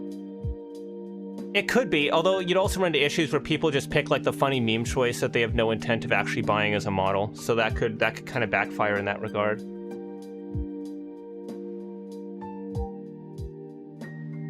Okay, but the Kamen Rider's different, man, Pig. There's basically like one Kamen Rider per year. Precure gets a whole team of characters. There's literally only one rider per year, and they never do the secondary characters. They never do the tertiary riders. It's always just one Kamen Rider. And as far as I know, there's not like one central Precure in Precure. Like they're all like part of the team. So I don't see how they would do that unless they went for like super nostalgia and like just did Cure Black and Cure White. But even that, I have no idea how much like merchandising pull the original Precure actually has. Yeah, but no, again, Datcat, the difference with Kamen Rider and Ultraman is they have one new character per year. Precure has entire teams of characters. I love that Forge showed up for the sole purpose of calling Kamen Rider cringe and proceeded to never speak again. That's literally the only time the one and only time I have ever seen this man show up in live chat was to call Kamen Rider cringe and then disappear. It's the only thing he's ever said.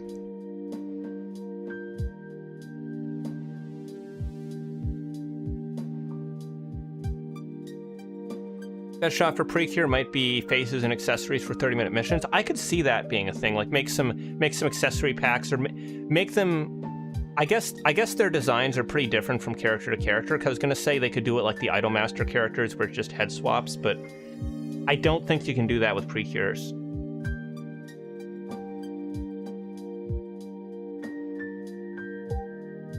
No uncommon riders, only common riders. Yes, they're all extremely common. Every season has secondary and tertiary cures, but Cure has main characters. I mean, I guess they could do like the main character from one of the recent ones then, but I have no idea how much of an actual overlap there would be between the Precure and Plamo fandoms.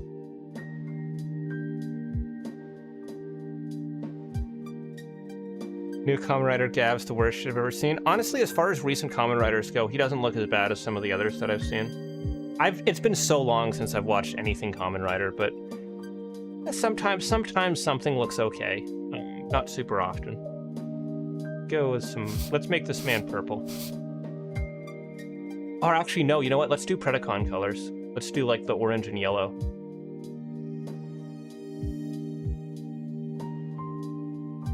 Oh yeah. I don't like that shade of orange. A little more. There we go. That's a good orange. We'll do that, and then the faceplate, and then we'll do yellow for the spikes. Maybe let's yellow for the faceplate as well, and then we'll do maybe some red eyes, blue eyes, too friendly, purple eyes, kind of works, pink eyes, okay, white eyes, what if you do just gray? Back to yellow? No. What if I do a different shade of yellow, like a lighter yellow like that? Oh, that kind of works. Maybe add a little more red to it. Oh, there we go. Now we're cooking. We're cooking. Hey, there we go. There we go. Got kind of a Razor Claw Predacon kind of look to it. That's cool. Kamen Rider Double was peak? Yeah, Kamen Rider Double was awesome, man. Double and Agito are right up there as some of my favorite Kamen Riders. Double, Agito, and Gaim.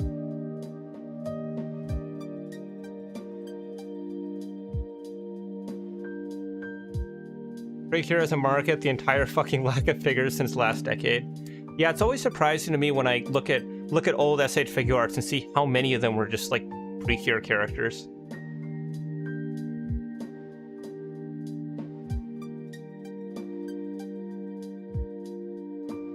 Actually polling people to decide one fan pick retail kit a year for Gundam might be a bad idea. I can see the crushing weight of MG Seed Freedom kits. Kind of. But also there's only... They could maybe give them...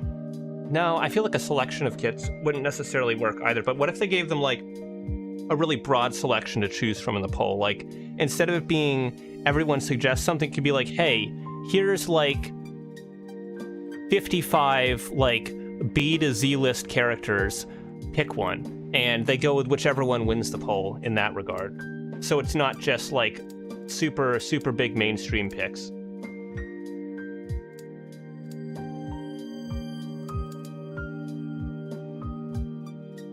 What happens when Gaim loses?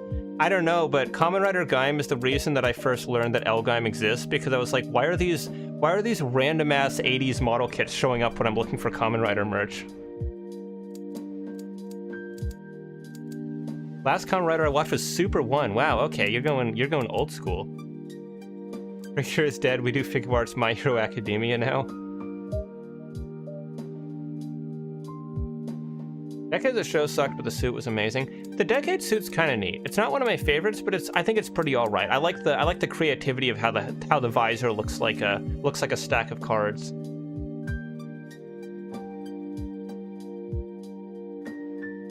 When have they ever adhered to poll results? They do sometimes. People forget how many kits were actually made because of polls. The Master Grade The-O was actually made because of a poll. The Master Grade Jinx was made because of a poll. Maybe not exclusively, but they did fan polls for like, hey, what should our next MG kit be? What should our next MG grunt suit be? And those are actually kits that won those polls. That's how those kits got made. Likewise with the Double Zeta Verka. They did a Verka poll and the Double Zeta won, and then they made the Double Zeta Verka. So sometimes they do actually follow the polls, it just doesn't always happen.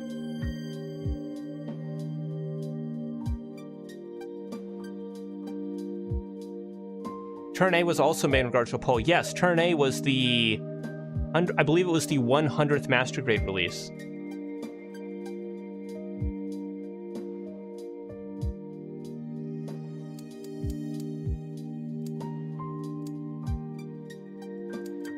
We build that. That could be neat. Yeah, let's build this one.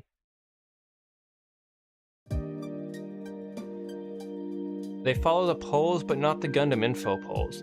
No, I think the poll the Double Zeta won. I'm pretty sure the poll the Double Zeta won was on Gundam info. I think that was a Gundam info poll.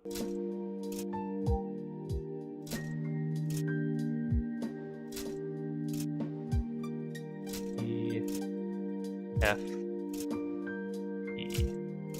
There's a lot of colors here. I, and J.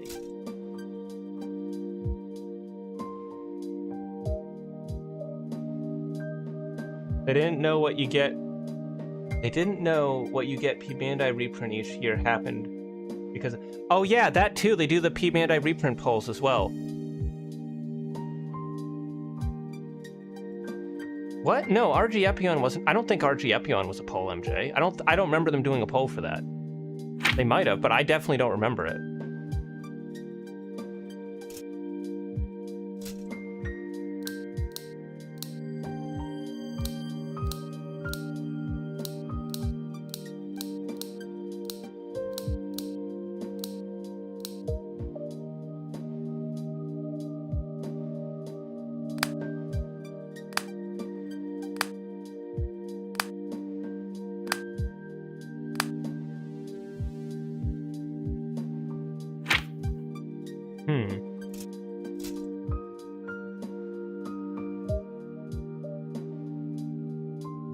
They'll read the Gundam info poll, but it's a no promise poll.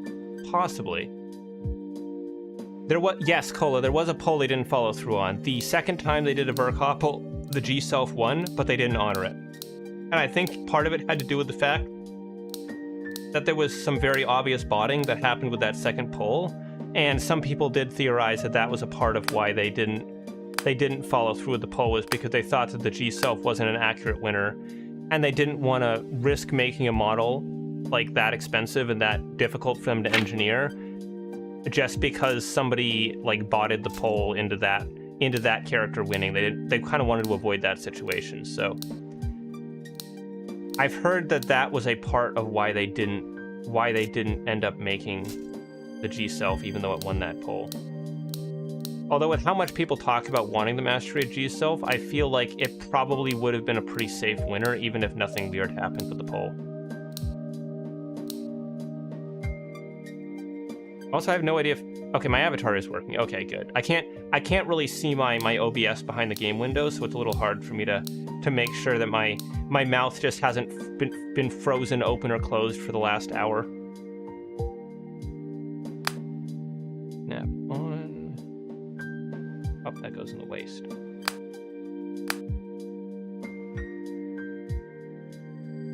You go there. You go there. You go there. I don't think I saw the reprint list for this month. No, it's all OG Build Fighters and Try. I mean, okay, that's pretty cool. That's pretty cool.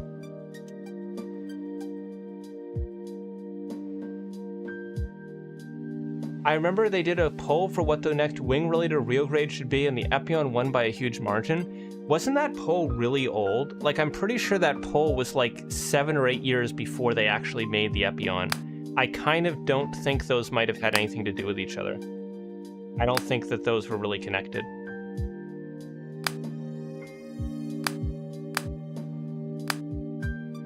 This is kind of cool. It's got a little bit of that gun tank vibe to it.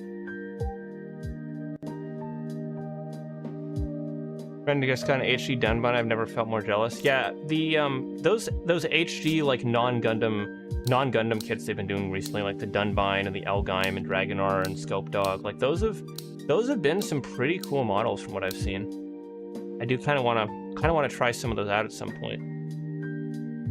There we go. Grab tool, and we need runner F. Lots of little pieces. Jim Sniper K9 finally getting a reprint after thousands of years. Excellent. That was actually one of the first models that I built. I believe that was like my 3rd or 4th model. I think it was my 4th model. Because I built the 00 Riser, then the Reborns, then the Red Frame Flight Unit, and then I built the K9. So that was my 4th Gundam that I built. And it was my first like non-Gundam model kit. And that was very cool. I liked it a lot, and I still like it to this day. It's a very nice kit. So that goes here, that goes here, and then this piece goes around the outside. When RGTV Wing came out, I don't remember that. I definitely don't remember that at all.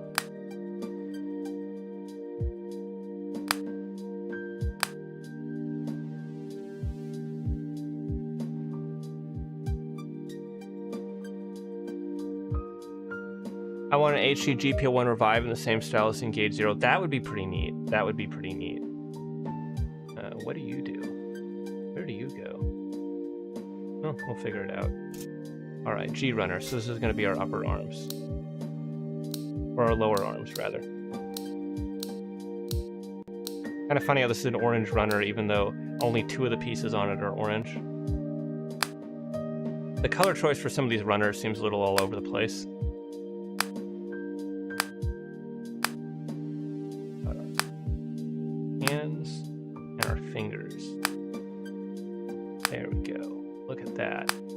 That's a cool looking dude. I like this guy. I'm gonna paint him in gun cannon colors when I'm done building him, because I'm a very creative person.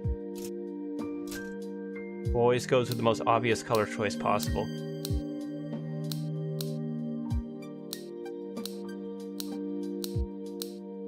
Well, actually, you know what I could do to shake it up a bit? What was that suit from F91 that was like the gun cannon successor? I don't remember what it was called. Wait, was it just called the G Cannon? It might have just been called the G Cannon, but I know there was something in F91 that kind of looked like a gun cannon. And I'm thinking maybe I'll do the colors on this to match that. The G Cannon, yes, okay. That is the one that I'm thinking of. We could do G Cannon colors for this.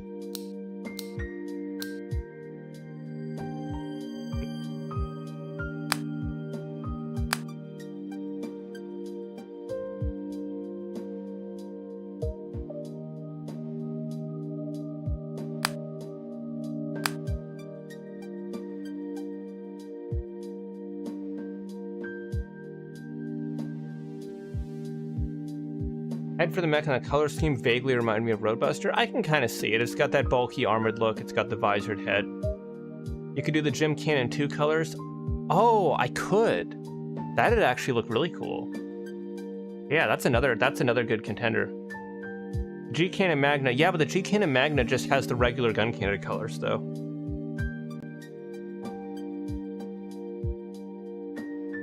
Let me see if I can grab a picture of the G Cannon for reference. Gundam F91 G Cannon.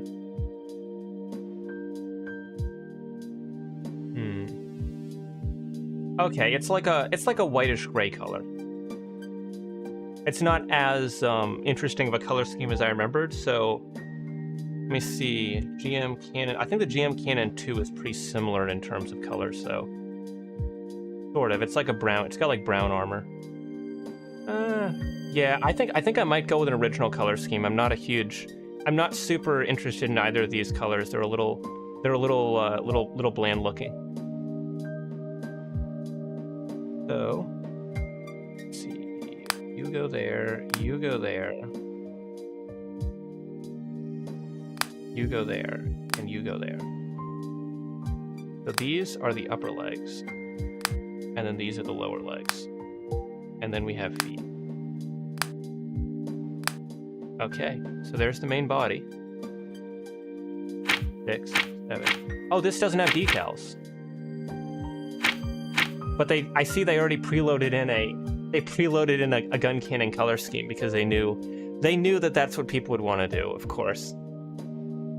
Hardy Gun Night Raid. Let me look those up. That might be a good color scheme to use. Hardy Gun. That's from Victory Gundam, right? Hardy Gun Victory Gundam. Oh wait, no, it's not. It's from F91. Yeah, it's kind of a little bit more of like a Gundam-y color scheme. Hardy Gun, was that Night Raid? Let's see what the Hardy Gun Night Raid looks like. Oh. Okay, that's cool. It's like a darker color scheme. Kind of like it's either a dark green or like a dark black color, as opposed to all those light blacks out there. Let's try that. I'm gonna do that Night Raid Hardy Gun color scheme. So I'll need a dark. I'll do like a dark green. A really dark green like that. How does this look? I think I need it to be even darker than that, like almost black. Yeah, there we go. There's our Hardy Gun.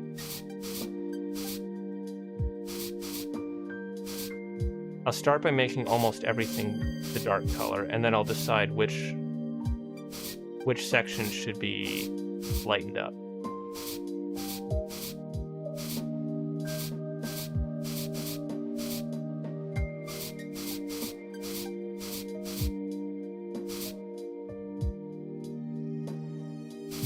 Keep the frame color the same.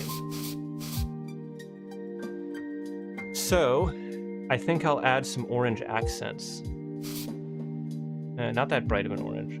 A darker one. Little darker. Perfect.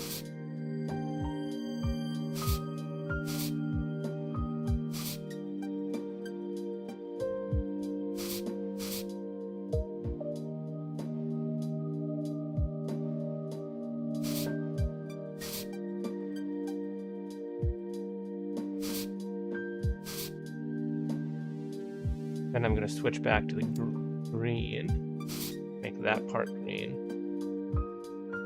I think I'll make that green as well. The tops of the feet, or maybe the tops of the feet will be orange. I think I'll use the orange for that. Yeah, that looks better. And then I'll make the bottoms of the feet. There we go.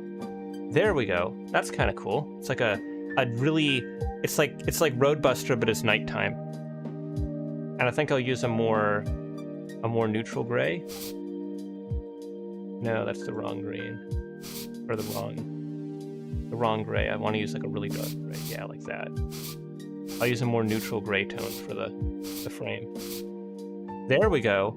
There we go. I think that looks pretty cool.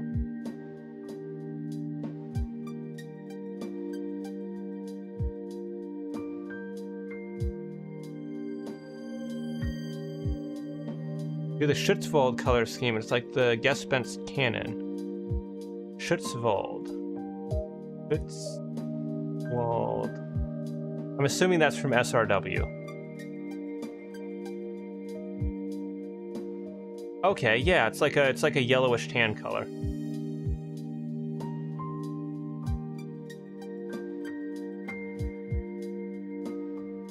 I'm gonna go ahead and photograph my lad. Oh, so apparently when the The photo mode is active, all your tools still work because I accidentally repainted part of my kit. There we go. So I need to make sure I'm using the grab tool before I open the camera. I'm going to change this to the black background. Maybe the green one. Gray. I like the gray one. The gray one's nice. And I'm going to take the photo. There we go. That's neat. Switch back to the classic matte. Or no, the black matte. There we go. There we go. Cool.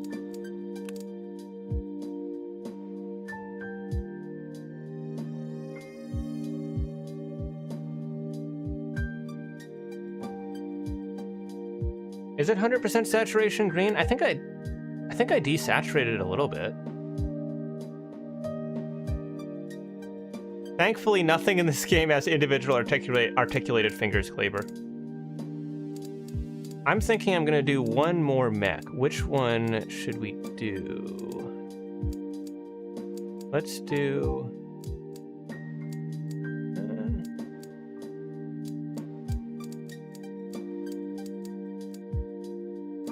this guy. Here's the medium grade. We could do the medium grade guy. How's this one look? Let me look at the manual for this. Let's see how this looks when it's all built up. Oh, yeah, that's pretty cool. That's kind of neat. Oh my, it's got Patlabor colors. Oh, perfect. Yeah, let's do this one. I love Patlabor.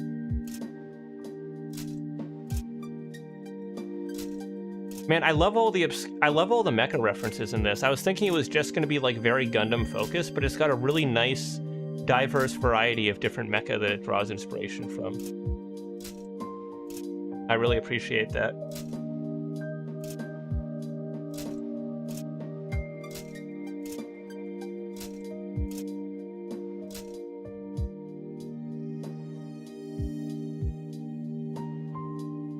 What's your opinion on the new Harrison Ford and the new Captain America? I think Harrison Ford needs to retire. I don't really like watching like a 95-year-old man struggling to be an action hero. It's just awkward and kind of painful to watch.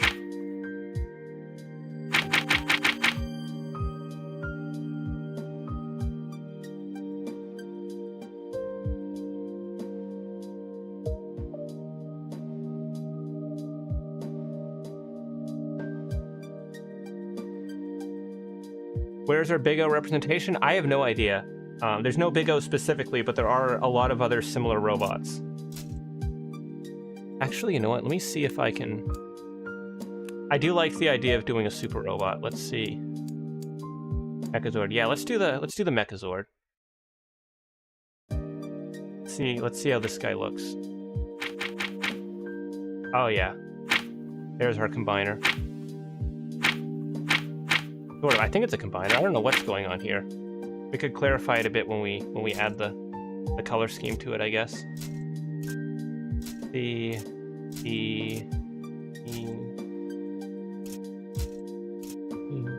All right.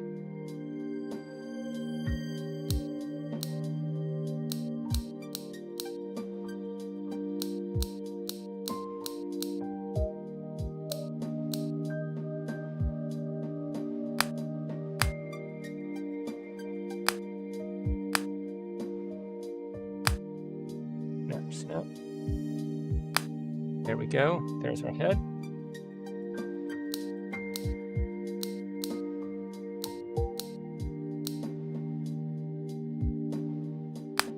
There we go. Nope, not quite. Where's the rest of the torso? Those are arms, those are legs. Okay, I'm gonna look at the manual. I give up. I was thinking I could build this without the manual, but I think I might be a little out of my depth. It's runner B and runner C. Where? Oh, there's runner C. Okay, it's these parts. Gotcha. These parts. Looks more Transformers than anything else. Kind of, yeah. I'm not sure really what this one's meant to be. It's definitely a unique looking design. Doesn't really seem like it's based off anything in particular.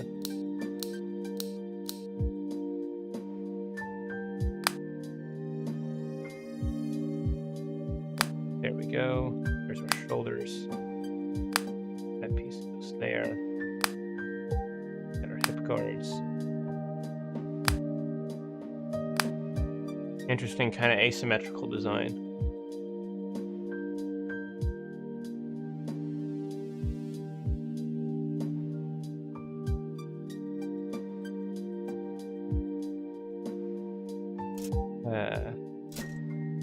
Go for the legs now.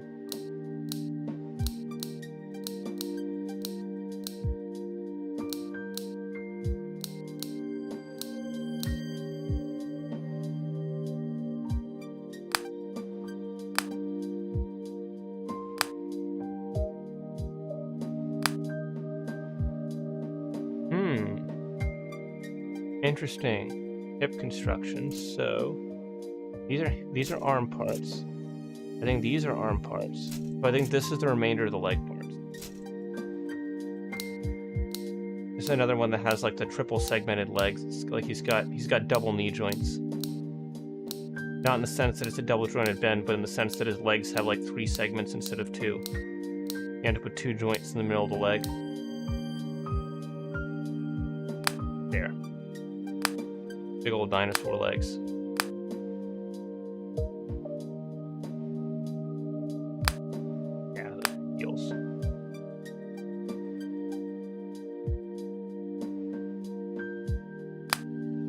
Oh, it just goes in the back of the foot there.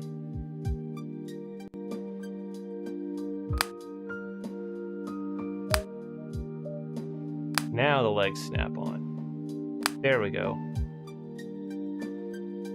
He's definitely some kind of super robot. He has like that big stompy dinosaur robot look to him.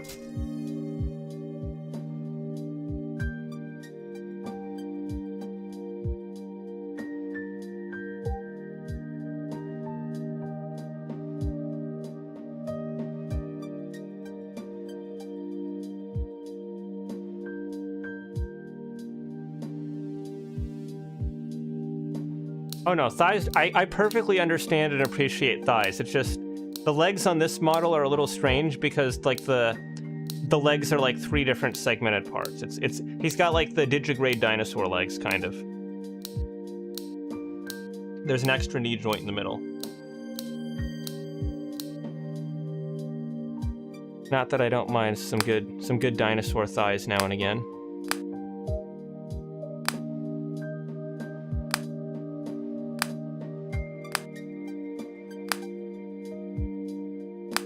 Yeah, let's see if this has decals. It does not. Okay. So that was interesting. I wanna do something with the colors on this. Let's do.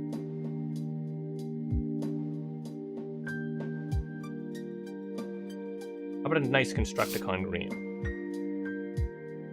Needs to be a little more limey. It needs to be a slightly uglier shade of green because Constructicon green is a horrendous color. There, that's actually quite nice. I like that one. Do that for the red sections. Then maybe we could do a yellow for the white sections. Now, I'm thinking maybe a more like this. Oh, it's a very similar shade of orange.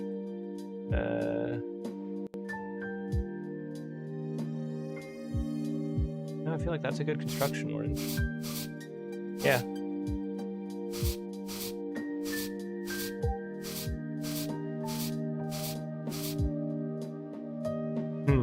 Or no, you know what? I'm going to do yellow for the green parts. And then I'm going to the green, instead of being on the parts that are green right now, is going to be on the main body. So I'm trying to combine like all 3 Devastator color schemes together. So you have the original green, and then you have the G2 yellow and the G2 orange. Let's grab the yellow. Now I'm going to use the yellow for like some of these areas on this side. I'm going to use it for the feet. And then I think I might use it here as well.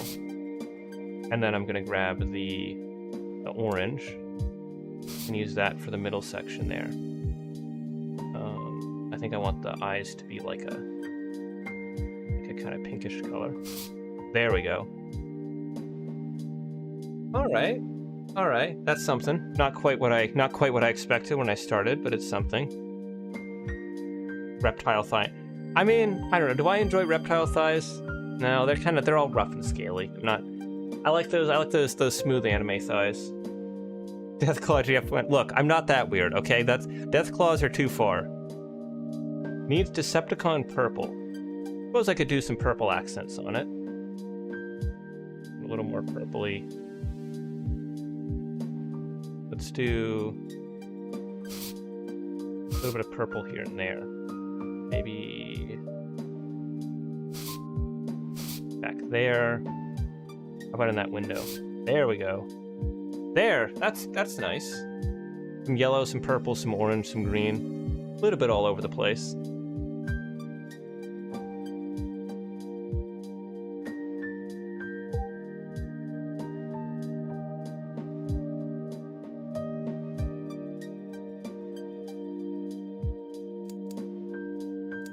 Take a screenshot of this one as well. There we go. Let me see my collection shelf. Let's find a home for these guys. So we got all of these. I'm thinking the heads. I'm gonna put the heads side by side up here. I think you three are gonna go somewhere else, but you look nice with the Mecha waifu. I like you two together. I'll put you two up here since this is like a slightly shorter shelf. I think I'll put the Kaiju somewhere else because I want to have the Gundam and the gun cannon on the same shelf. And then to make it symmetrical, I'll add this guy here. I'll put our Kaiju over here, and then I'll have big boy's too big to fit on a shelf. I could put them both here. No. I suppose I could just have them blocking the TV in the corner, but that's cheesy. Yeah, they need some bigger shelves. A lot of these guys are too big to fit on a shelf. I'll set them on top of the television. I'll pretend this is some 90s TV that weighs 1,000 pounds and as thick as it is wide, so I can just rest my figures on top of it. So this one would actually look. Maybe I'll do can I squeeze all four of them in here? I think so, yeah. I could put the Gundam slightly in front. Do it like that. There we go, perfect. So that's the Gundam shelf done. We got the Kawaii kits over here. I'm gonna put the Kaiju right here. And I think I'll put...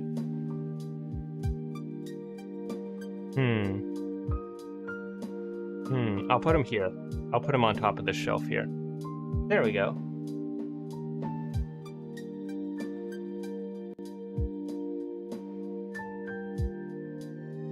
Yeah, gosh, I also remember when you could put a VCR on top of a television.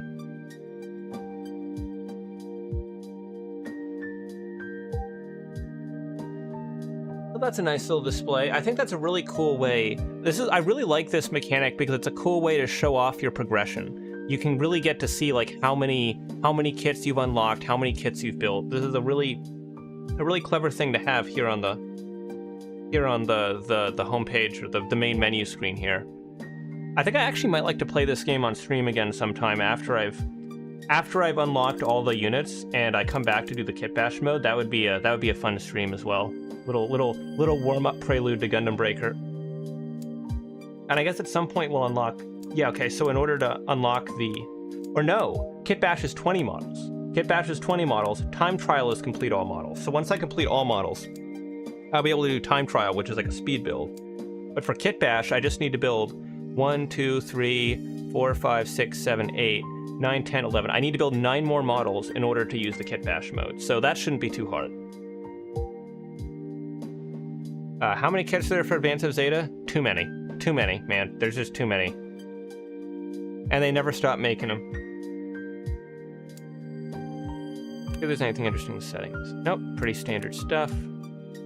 Credits. There you go.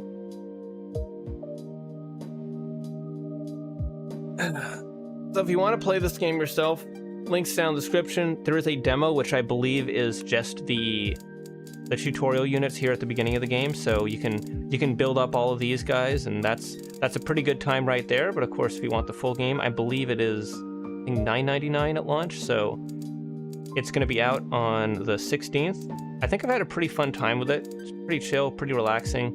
Good game to play if you just want something that kind of captures a little bit of that Gundam building vibe. You know, again, maybe you could get a copy for a friend, so it's like, you know, show them how fun and relaxing model kit building is. But I think that's going to wrap it up for the stream today. We've been streaming for a couple hours, and I kind of got some other stuff I need to go do. So thank you very much for coming by to watch this stream. If you're not subscribed already, consider doing so. Leave a like on the video because it helps in the algorithm. I haven't decided yet if I'm going to make like an edited down video out of this. I might just keep it as a stream because I feel like the more kind of chill, relaxed atmosphere and the slow pacing kind of works in the game's favor a little bit when demonstrating it. Like you really get to kind of slip into the zone a bit. So I think this one works a little better as a full stream than as a cut down video. So I think that's just how this one's going to be. So thank you very much for showing up for this one. What kit are we building next, Cat? Next kit that I'm planning on building on stream is the Figurized Lunamaria. So whenever that kit comes out, whenever I get mine from Japan, that is the next thing we are going to be building, unless something else comes up before that I decide I want to build. But right now, I am planning on the Lunamaria Hawk Figurized Standard being my next model kit build on the channel.